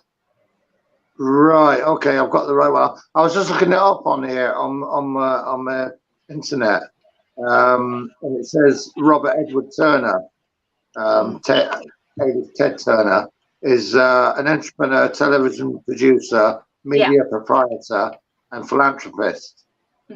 As a businessman, he is known as founder of the cable news network, so CNN. Yeah, I don't watch it, but it's So they're relating he was the one that built those guide stones, is what she's saying. I don't know if it's true, but I do believe her. But anyways, population depopulation. You know what those guide stones are? Yeah. I mean, apparently it was somebody called R.C. Christian. Yeah, that's a joke. Well, I mean, in whereabouts are you in the world? You're in America, Lacey, are you? Yeah, I'm a teacher. Yeah. Oops. Oh, God bless. Because in England and Britain, RC is your backside, your bum, your bottom. RC. So an RC Christian is a Christian that's a little bit RC. And now that just sprang out at me when I first found out it was like the person that actually erected it was called RC Christian. So, I think it might have been a bit of a joke. Plus the fact they got the word Christian in it, and something that sounds like RC. Yeah, I've never been there. I've never been there. I don't know. I've never been to Georgia. How interesting is that? Yeah, but she really put it together. I don't know much about this person. I just saw it. I listened to it. I watch it. But there's one other thing I want to say before I sign out here, because I got things to do. Is do you know those South American people that do all those videos about like the graphene oxide, and they talk about the babies with the black eye babies? Did you see their video? How if you're watching certain websites that you get more radiation? Did you see that? No. I didn't know if it was real. How can Is that related? Is that related? You said graphene oxide. Is that to do with the black goo? I have no idea. All I know. I'll find the video. I'll send you a link of it when I get a chance, because I'm going to be busy. But these two guys, these South American guys, they speak Spanish. I don't know what country, maybe. I don't know. And they showed with their cell phone when you watch their site, the radiation is higher than if you watch like a trashy site of like someone dancing. Did you see that before? No, that's a new one as well. How strange. How can they do that then?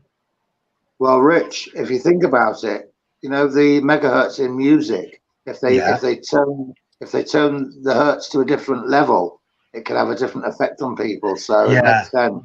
Yeah, I'm aware of that. Yeah, I'm aware of that. I think Hitler used to broadcast on an evil frequency, didn't he? When he was doing his speeches, he changed the frequency of the his audios. Just frequency can play a big part in how it manipulates things and how it manipulates people even. Yeah, what got to me was what that lady said, that Sheila Holmes said, when people went to that Astro World. Did you see that thing on Astro World where they went to some concert? She said the people disappeared, and it made me wonder about September 11th, and there where people evaporate, and so maybe that's the next weapon. Possibly, yeah. I mean, frequency it will shatter something, won't it? I mean, all we've got to do is. They say, sorry, go on, Rich. No, you go on. I was going to say, going back to what you said about 9/11, I remember a video, and it showed in slow motion one of the twin towers falling, and the top part, the mast and the top part of the building just seemed to disintegrate. It just seemed to disperse into nothing. To me, that's a special weapon that's done that.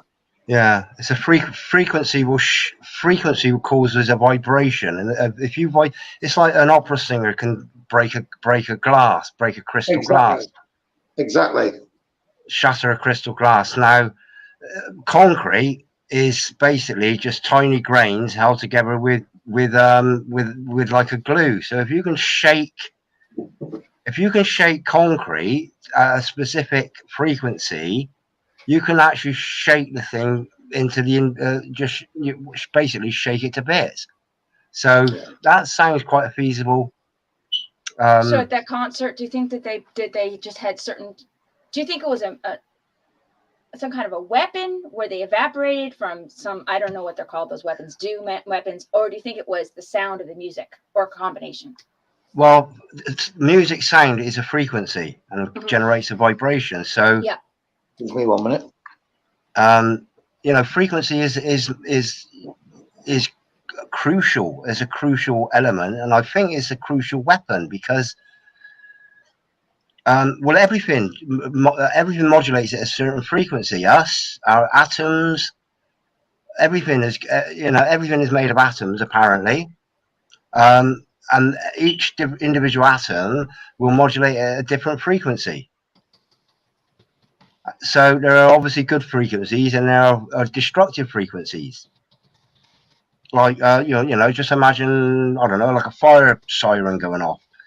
That can hurt the ears, and all that is just sound waves of a certain frequency. So as a weapon, you know, and I've actually seen videos of sound weapons. It's a really high high frequency sound that is used to keep crowds at bay. So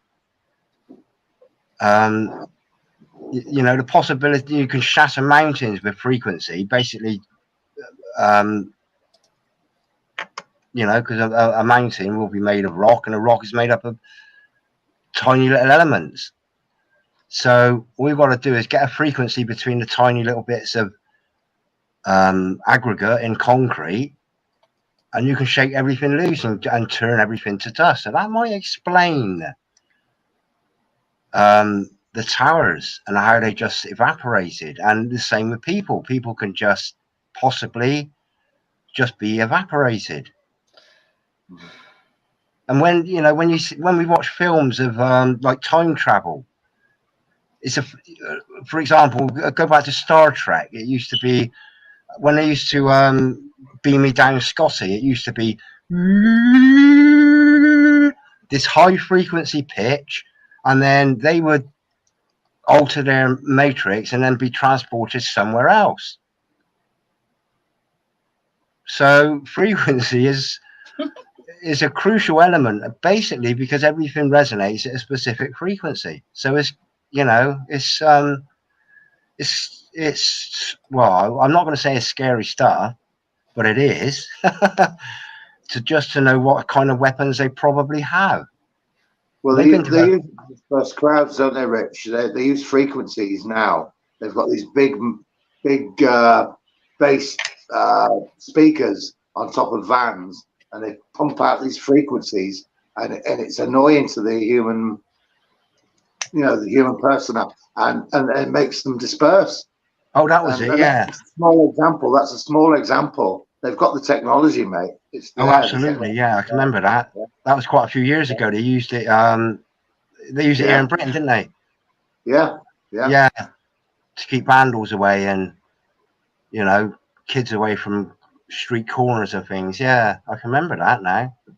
So I've always said that the governments and the powers that be, they're always 25 years ahead in technology to what they're actually revealing to us. Yeah. So there's a lot we don't know, which is what they're capable of. But that was what I said about the frequencies of the sound waves, which disperse people. That's a small example. Yeah, and that's just agitating the air, I suppose. Once you can go beyond the air and enter a material,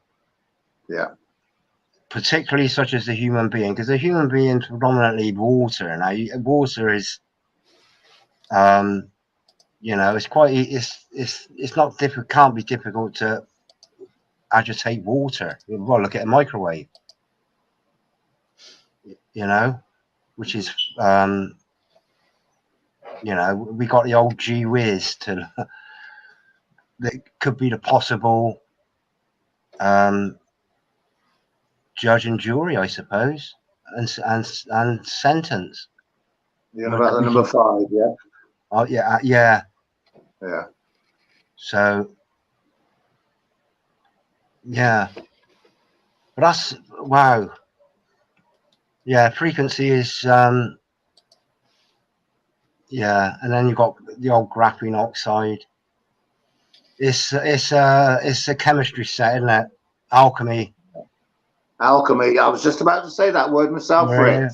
Yeah. I was just about to. I thought exactly the same word as you said it. Yeah. Yeah. So, well, thank you for that, Lacey. That's What's his name? A call for an uprising has done a lot of videos on this. Yeah. There's probably a lot of people that have heard of him. I'm a subscriber to A Call for Uprising. Very interesting. And, you know, as mentioned earlier about the black goo and all that, and how it's all involved. Yeah. I've got to be careful what I say because I don't want to get your channel. Oh, I don't care anymore, Rob. No, honestly, no. Honestly, it's not. They haven't got a hold on me, really. I'm not monetized. I never will be. If I lose my channel, I got backups. If I lose my backups, you know, I'll start another one somewhere. But predominantly, I'm a street person. I'm a community person. Yeah. But this is fantastic for communicating with people that aren't on the streets, really, and we're communicating over the Atlantic Ocean as well. So, voice it. Hello, my friend. No, you're not blocked. Oh, it's voice it in. Hello, voice it. I'm gonna leave. Thank you, guys. Oh, bye, Lacey, thank you ever so much for that. We'll look into that. Yeah, take care. God bless you. God bless you. Take care. God bless. Thank you ever so much. Thank you for joining. No, you're not blocked. Voice it's blocked. No, he's not blocked. Okay, he can't be blocked if he's put a comment up. Do you want to come on and have a chat? Block. Voice it. There's a link somewhere up here. But yeah, that's another interesting thing. Is the frequency thing. And frequencies can divide. They can divide atoms, divide molecules, divide people. Have you ever heard of a guy called Conspiracy Music Guru? It might ring a bell. There's a few channels that are. Right. Well, he's done a lot of songs. He did a lot of songs about gravity, about the moon landings. Very good. Right. But the point I'm making here is about frequencies. And he said musicians can use certain frequencies which can actually influence people. Yeah. You know? Yeah. Have a look at that when you get a chance, Rich. It's Conspiracy Music Guru. Oh no, I'm familiar with frequencies. I got a friend that plays a guitar, and he can walk me everywhere. Honestly, just sit there, and he can take me up. He can drag me down. I say to him, right, listen, make me miserable, and he can make me sullen, and just by playing certain notes, and then he'll cheer me up, but he can keep going deck. He'll keep me going for ages. Just twanging away. And it's like he can take me on a journey. But I'm very familiar with sound frequencies and how they can affect and influence the mood of a person and the mood of a crowd. It's like rock and roll and like heavy metal and all the, I don't know what this shouting musical genre is, where they sort of shout and scream, but it sort of it's as an it evokes just kind of like an anger. Sounds like most of the modern music today, how you describe that, shouting and screaming. Yeah. And then if you look at reggae now, and whenever I listen to reggae, and if I listen to gospel reggae or a biblical reggae and like roots, it chills me out. Yeah. So yeah, obviously, yeah, absolutely. We have to be selective in the music we listen to today. 100%, yeah, 100%. And I went a few years without being able to listen to lyrics, music with lyrics. I'll give you a classic example, mate, about being selective. I used to love a band called the Eagles, in one song in particular, Hotel California. And when I started delving a little bit deeper, and I found out what they were talking about and what they're involved in, I have nothing to do with it anymore. Have you heard about that? About the Eagles, Hotel California, what it means? I mean, it's I mean, California's known for sin anyway, isn't it? So it's going to be something along the lines of that. But they're actually talking about demonic spirits as well. Welcome to the Hotel California. Such a lonely place, such a lonely place. Yeah. You look at the words in that. It's talking about spirits, demonic spirit. Yeah, but I'm so like you say, I don't listen to modern music anyway. And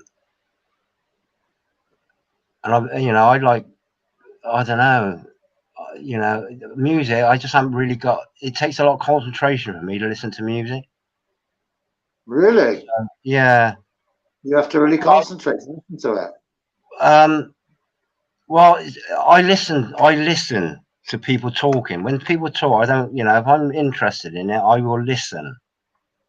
And is that why you never listen to me? I listen to every word you say, Rob. You know my sense of humor, Rich. Like the loaf of bread. Yeah. So, but, listen, my attitude is, in this day and age, in this world, you've got to have a sense of humor, because if you didn't have a sense of humor, you're fucked. Excuse my French. Yeah, that wasn't French, that was English. And it's probably derived from some German. Fuka aircraft.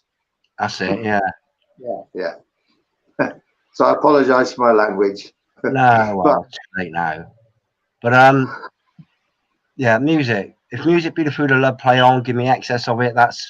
If music be the food of love, play on. Give me excess of it. That's defeating the appetite may sicken and so die. Shakespeare. But give me excess of it. And the appetite may sicken and so die. And that's what happened to me. I had too much music.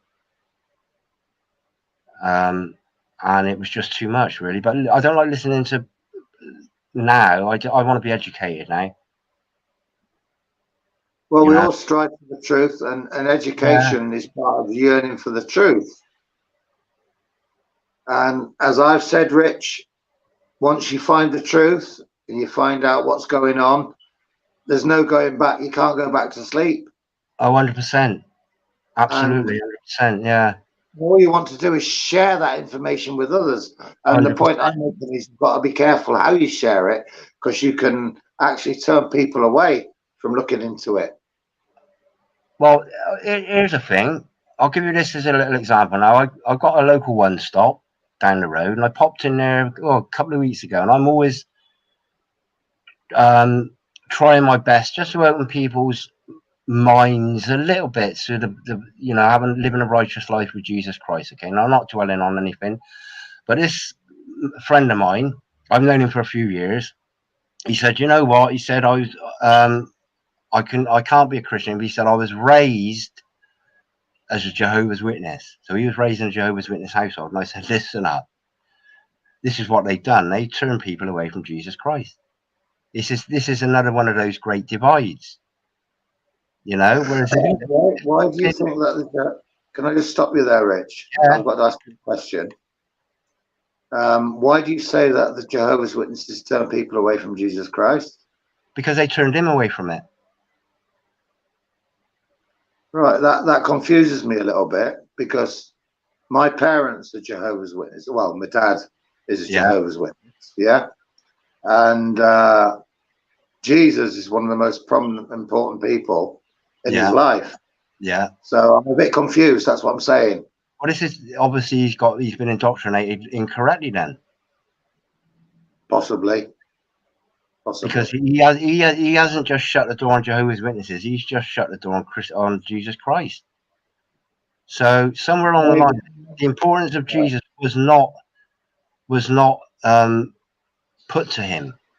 That Jesus Christ is the crux of all. Yeah. And I know what Jehovah. I used to, before the big lockdown. I had a regular Jehovah's Witness who used to come in and spend an hour with me chatting this and that. He was fascinated by my old Bible. The first thing, I think it was Psalm 83, where they mention Jehovah. He went straight Eh? God's name, yeah. Yeah. Now, when he mentioned, when he went straight to this, and I correlated the name of God in Psalm 83 with Jehovah's Witnesses, I was pretty much smitten by the Jehovah's Witness just because they got the name. You're right. But then I had started getting these circlers around, and they were promoting, globe Earth, one thing, evolution, and I thought, well, no, that ain't for me. I don't want that. Who promoted globe Earth and evolution? Who promoted that? That was the Jehovah's Witnesses through their No, watchtower. Yeah, I think you've got. no. I've got them here, Rob. I've got their publications here. Rich, I can assure you 100%. Jehovah's Witnesses do not believe in evolution. I don't know. They might believe in the globe Earth. I've got two of their watchtowers here where they're actually promoting globe Earth and evolution. I've got them here. I'll dig them out. Rich, the Jehovah's Witnesses published a book, right? Did man get here by evolution or by creation? And it quite clearly states in that book that we were created. Now, when did they publish that book? When was that book published, Rob? What? Did man get here by evolution or by creation? Yeah. I think it must have been round about, I don't know the exact year, but let me just think back. You're talking decades? Yeah. Well, this is a recent. This was in the last 3 years. I had the watchtower on, and they were promoting. I can't find it. I generally got it here on the side. Well, Rich, when you find that, that evolution thing, I'm very, very, very interested. Because I know. I mean, obviously, my dad's talked to me a lot. Yeah. And he's quite clearly said that he believes in a God, in Jesus, and a creation. Evolution, Darwin theory is out the window. He's made that very clear. Yeah. That's why I'm confused about what you're saying to me now. Now, the globe Earth thing, I know they believe, I think my dad believes that we live on a globe. Yeah. So I don't know about that. But the evolution thing, I can say 100% no. I'll dig it out, Rob. I can't find it at the moment. I usually got my I appreciate that, mate. I'm very curious now. I've usually got my scriptures stuff all in one little pile, but what I've actually got is I haven't got it here. I've got quite a few. I got a Jehovah's Witness.org. What can the Bible teach us here? I got the plan of salvation. I think that's from the Mormons. Yeah, the Church of Jesus Christ. Journey into life. Not too sure who that is. I got an ESV Holy Bible, but you talk a minute, Rob. I'm just going to go in Point Percy at the Portside. Yeah, just going back to what you were saying, Rich, about the evolution thing. I know 100% that the JWs do not believe in evolution, unless I've missed something along the line. But you know, from what my father has talked to me about and what he said to me about, they firmly believe that we were created by an almighty being, you know, a God, that we were put here on the earth. We didn't evolve from any other animal or creation. We didn't evolve. We were created as a man and a woman. So I'm very interested in this information that you just brought to my attention, because I could be wrong, but as far as I'm aware, on the evolution side, the Jehovah's Witnesses 100% believe in creation. Now the globe Earth, that's a different kettle of fish. I'm not saying they believe in it, but they accept it. That's what I'm saying. There's probably a difference. You know, I believed in the globe Earth up until, let me just think now how far back. when I started to look into it. I think it's a knock. You know, when you wake up, Rich, it's a knock-on effect. You know, you look into one thing, then you start to look into another, like the moon landings, 9/11, flat Earth, and then you start to make your own conclusions. Yeah. But you know, as far as evolution, I'm 100% certain that that's wrong. I believe the Jehovah's Witnesses believe we were created. About the globe Earth, that's a different story. I think they believe that we live on a globe, but I'm not saying that they promote it. You know what I mean? And you know, it's Rich, on the news as well, on the weather. This is something recently that I've really noticed in the last few months, especially when you're looking at the weather on the TV. The first thing they show you is a big globe, and then they zoom in onto the UK. Yeah. Yeah. Well, I don't watch. I haven't seen television for years. But oh, it's yeah, psychological warfare. That's what it is. So. Voice it saying brainwashed by parents. I haven't been brainwashed, Voice it, if you mean me, because I drew my own conclusions. All I'm saying is that the Jehovah's Witnesses, as far as I was aware, believe in a creator and that we were created. We didn't evolve. About the globe Earth, well, I think they accept it, but I don't think there's any, you know, in between. They don't say, well, yeah, there's a flat Earth, there's a globe, there's this shape or whatever. You know. Anyway. Again, there's another divide: flat Earth or globe. It's another manufactured divide. Yeah. There's one thing I do know, Rich. Go on. One thing I do know. I'm 100% certain we are not on a ball, right? Now, I'm not saying the Earth's flat. It could be any other shape. But one thing I'm 100% certain on, it is not a ball. 100%. Well,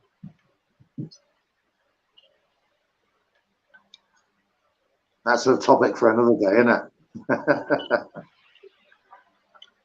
Well, it's conjecture, really. I mean, there is enough evidence to suggest that water is level and flat. It always finds its level. Absolutely, water cannot curve. And it's impossible. There's no curve on the ocean. It's impossible to curve. Water will not curve.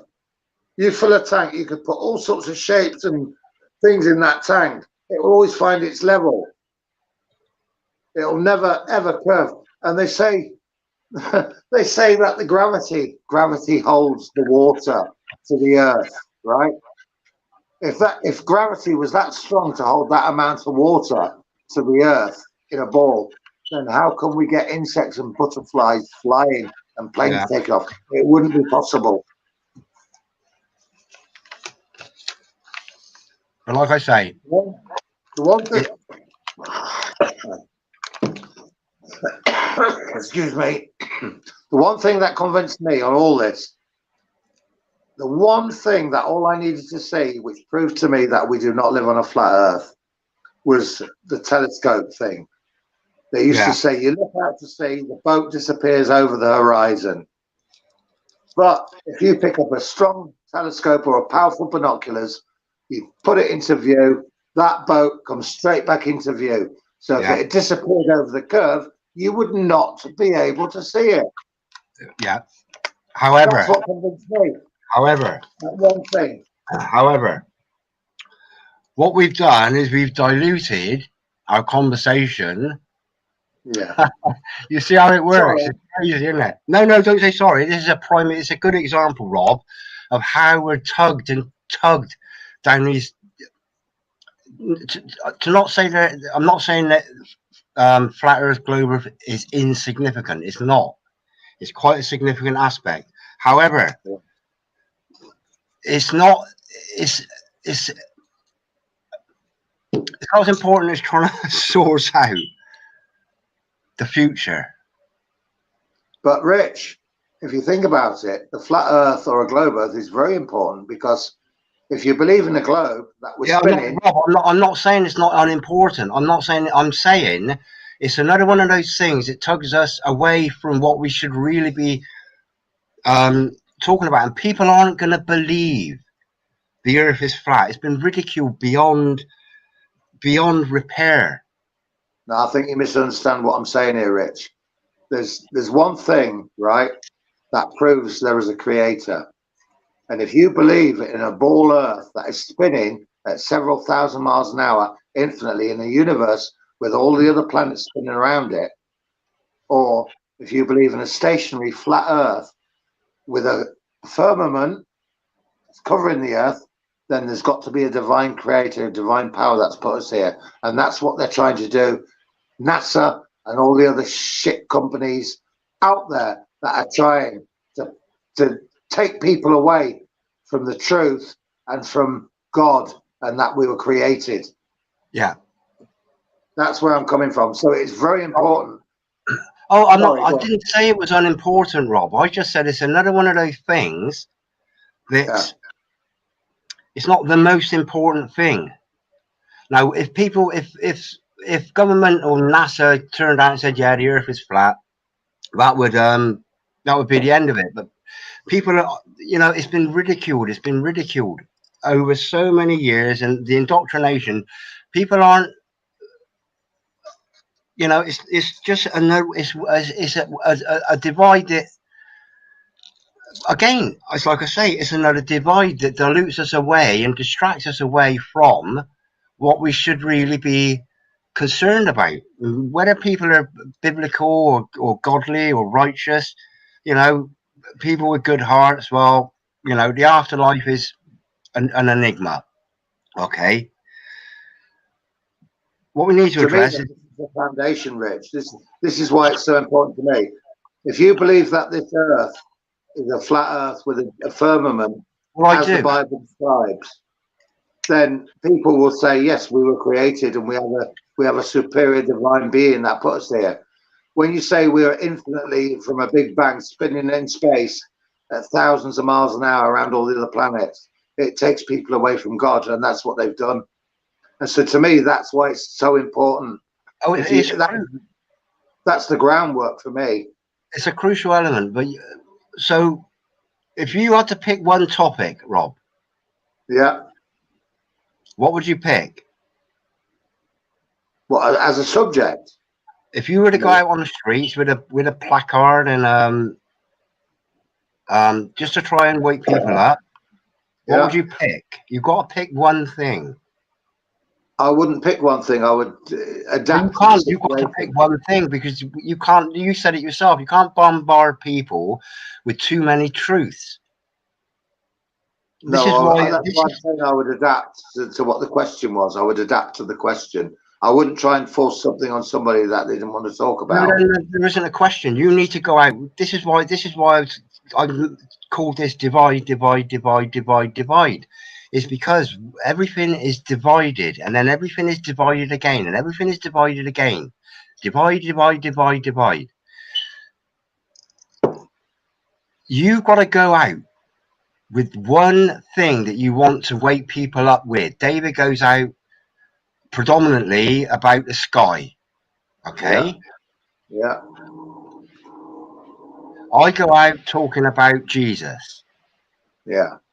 But what I can introduce into talking about Jesus is I can introduce Revelation 13, 16 to 18. He also forced everyone small and great, rich and poor, free and slave, to receive a mark in his right hand on his forehead, so that no man could buy or sell unless he's got the mark.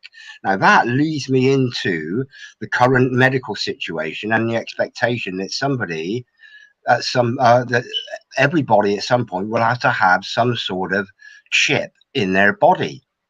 Yeah, I go out all the time promoting Jesus Christ, and by I can validify him or the Holy Bible or the Bible just by correlating a bit of scripture with a bit of reality. And the reality is, you could not buy or sell if you didn't have a mask on.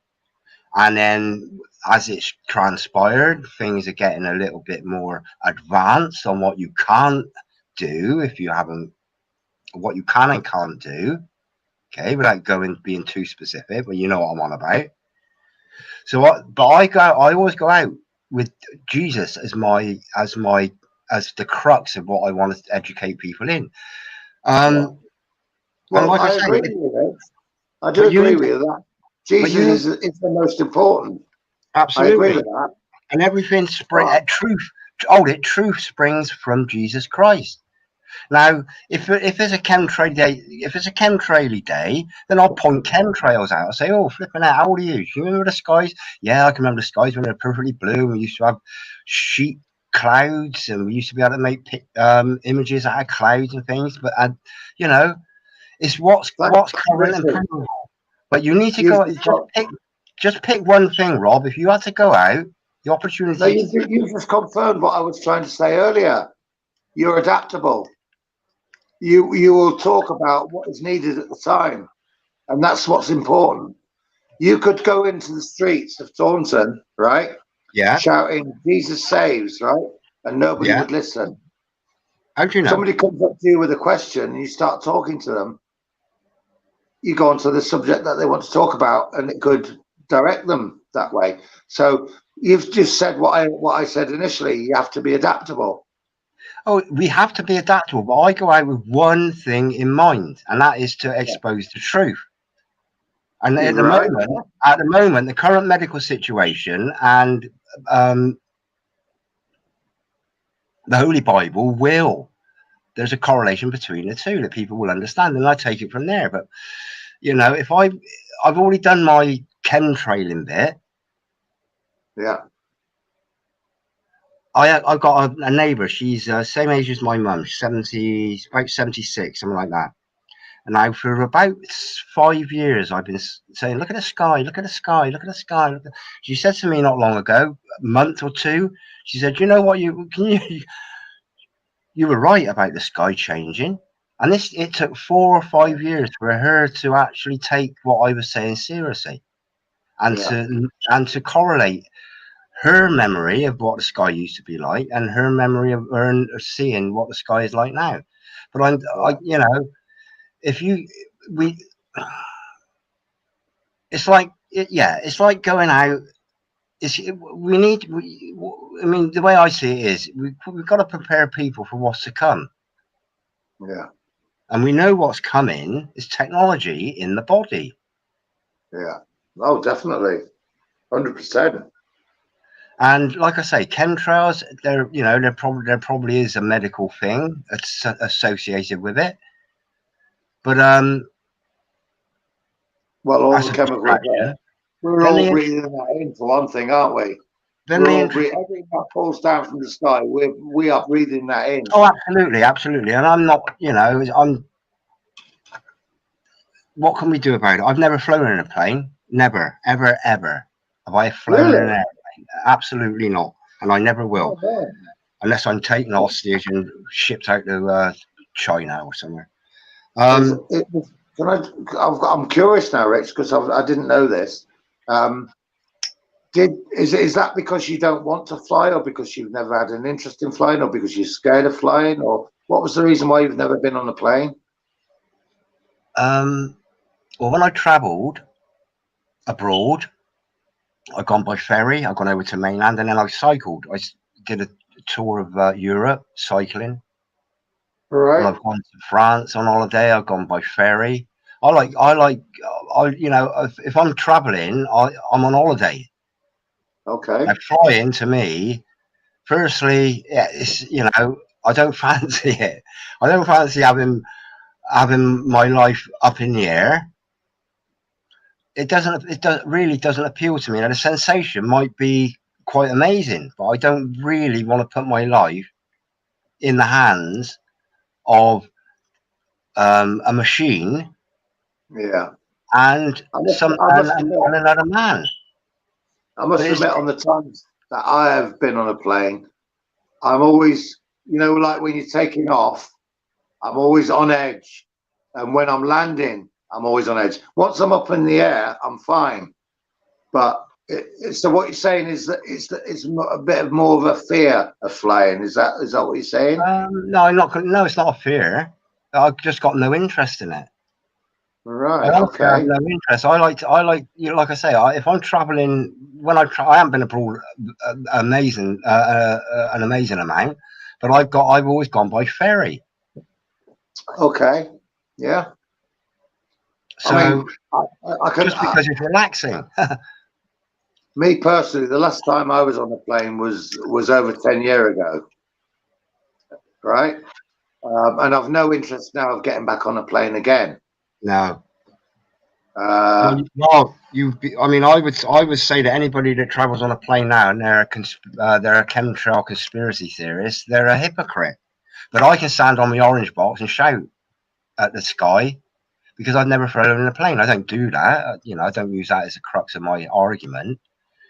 But if somebody turned around and says, "Well, you go on holidays on a plane, or your bananas come in on a plane," I said, "Well, all right then. Well, if my bananas do come in on a plane, I'll stop eating bananas." You know, but I've just never been on a plane, so I can stand there and point a finger at it. But you'll never ever stop air travel, and we won't, but they will. They will stop people traveling. Yeah. Oh yeah, yeah. I quite agree with that. Everybody will be back in isolation. It'll be 1984. Yeah. You know, television, Big Brother on the wall, watching your every move. That's what's coming. Yeah, of course it is. You know, I agree 100%. I agree with you. So, you know, but this is a thing about the divide, Rob. We got the old gee whiz to worry about as well. You know, and these things, they're sort of like it's like when Jimmy Savile got exposed. Everybody was up in arms for a month, and then it, you know, everybody went back to normal, still paying their bloody TV license, supporting the BBC, still supporting the trust in the BBC. Yeah. You know, people have got, I wouldn't say short memories, they've just got short attention spans to what, you know, to what an agenda is.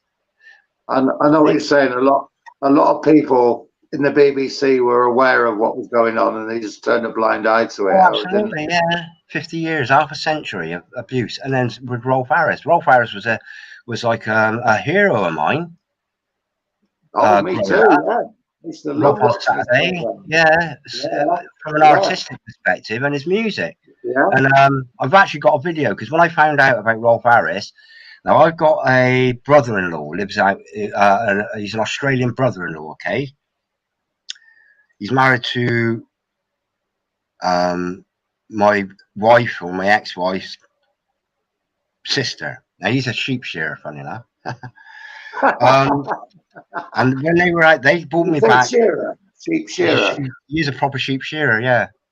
And he used to come over here and work in Wales. Sheep shearing in Wales, used to come back for like a little.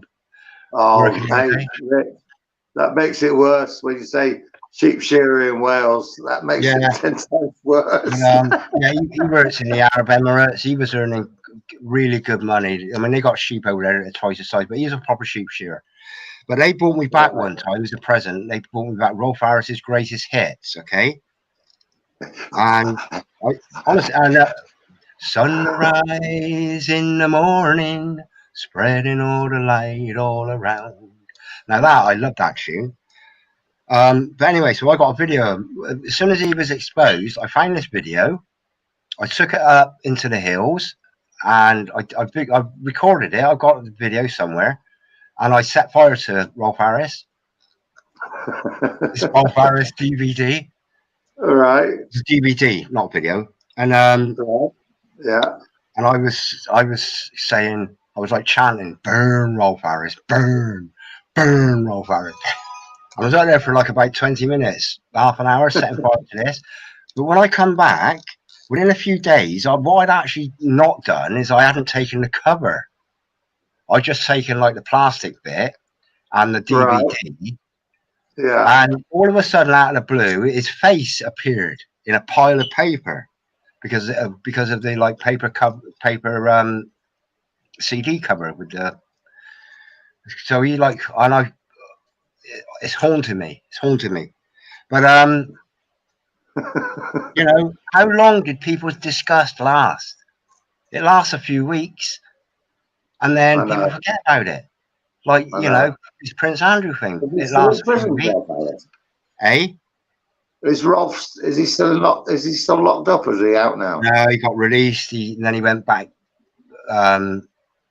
child watching, didn't he, at school and things like that. I haven't kept up with what he is at the moment. But you know, it's heartbreaking just to think of the influence these people have. And then when your heart gets broken, because he was an absolute artistic hero for me, as far as painting goes. He was absolutely amazing. He did a portrait for the Queen as well, didn't he? Yes, he did. Yeah. And here's the thing: he had a gallery in Britain. Talented man, but just sick, you know, in what he did. Say that again. Very talented man in his artistry, but sick. Yeah, and he had a gallery in Taunton, massive, with all his artwork in. They were selling his artwork in Taunton, and not a lot of people. It wasn't really that busy, but as soon as he got exposed, people started buying his work, and then the gallery got shut down. But yeah, but people have short memories, Rob. They don't know what to do. Eh? Gary Glitter, that's another one. Yeah. All these dirty animals. That prey on children. What worse type of person is there than somebody that preys on children and women and the vulnerable? There's nobody worse than that. And that's what this New World Order is all about, is preying on those that are vulnerable. Everybody is now vulnerable.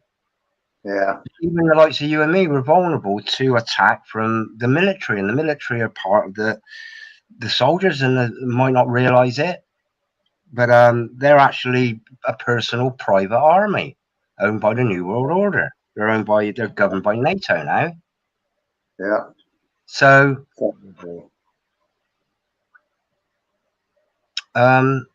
yeah, but people don't know what. Firstly, you don't know what to do. Well, firstly, you could have boycotted the BBC license fee, but you know the BBC are the political mouthpiece, aren't they?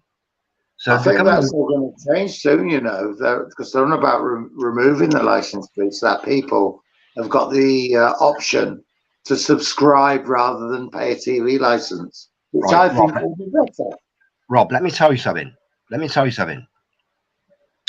The agenda includes propaganda. The BBC is propaganda. Well, the BBC will be free, but we will be given, you know, the funding of it will be coming out of the taxpayers' money. Everything is everything. For we wrestle not against flesh and blood, but against spiritual wickedness in high places. No, but you know, like Netflix, you've got a subscription and Prime Video and all that. What they're saying is they're thinking about now removing the TV license. Yeah, and replacing it with subscription fee. Yeah, I've read that. That's Chili John Carney's channel does the BBC license fee boycotter. I follow him. They can't do anything until 2027. That's right. So that's 5 years away. Yeah. Where are we going to be at in 5 years, Rob? Well, hopefully we'll see Jesus coming in the clouds. Well, hopefully, yeah. Hopefully, yeah. Hopefully. 5 years. Look what they've done in 2 years.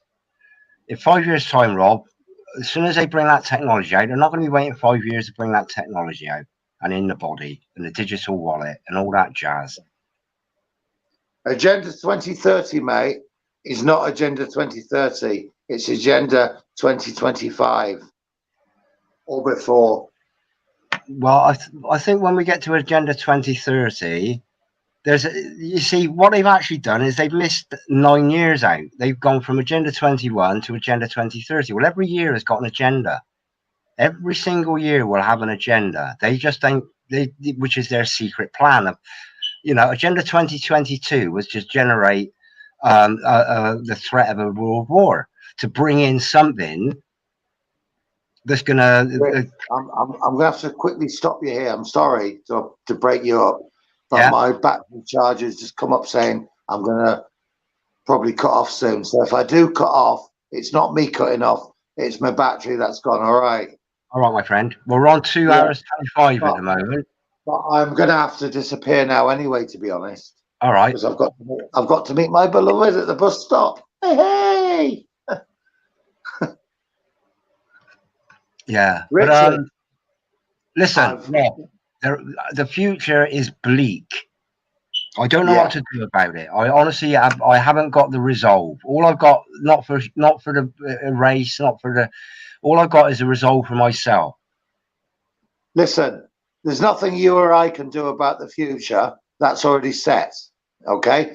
All we can do is wake people up to what's going on, enlighten people, point them in the right direction, towards the truth, towards Jesus as the only hope for mankind. Do not put your trust in earthling man, to whom no salvation belongs. Yeah.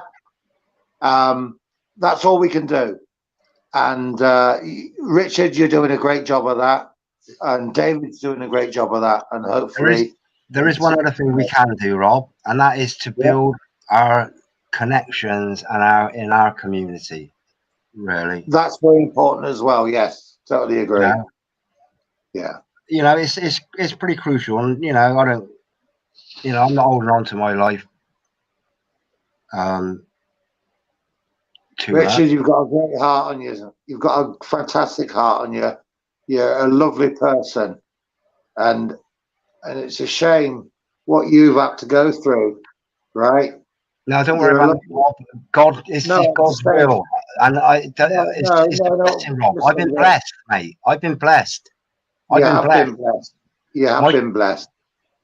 With what I got, my journey has just introduced me to things that I wouldn't have been introduced to if I was any different. So anybody says anything negative about my health, I say, listen, please don't. I've been blessed.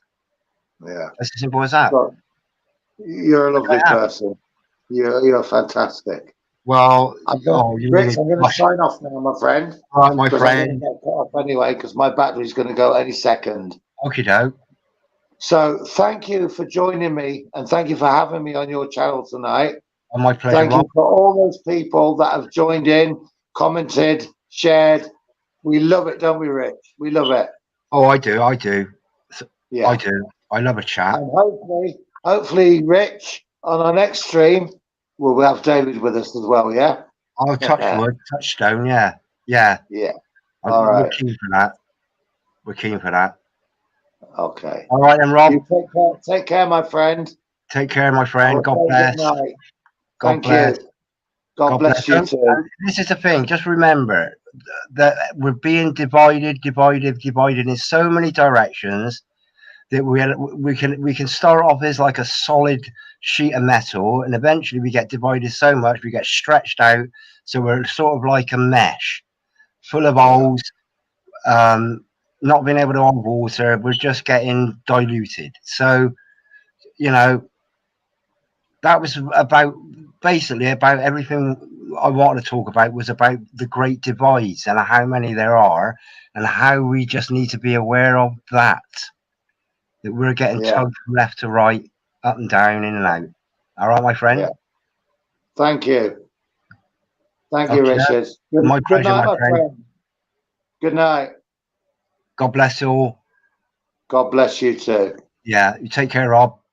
Chat soon. Rob's gone. Does anybody else want to come on and have a quick chat? Shall I sling the link in again? Failing that, let me bang that in there. Bye. Okay, I'm on 2 hours 29.5 minutes at the moment, so I think that's quite long enough. I said what really wanted to say, and that is just about the amount of divides there are, and it's part of their agenda is to weaken our unity. Okie doke. Lacey, thank you ever so much for coming on. That was fascinating, that. I will certainly look into that. Christopher, thank you ever so much for your input there. God bless you, my friend. God bless. A call for backup videos, C3. Thank you for Earth is flat and cold. It is.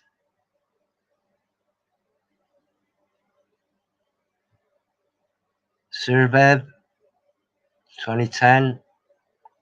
Zoo, God bless you, my friend. Thanks for coming. Voice it. Laces all. All right, my friends. Gonna leave you in peace now. God bless you, Lacey. See you again. Okay. I'm going now. I hate goodbyes. Okay. Love to you all. Love you all. God bless. Ending now. 5, 4, 3, 2, 1.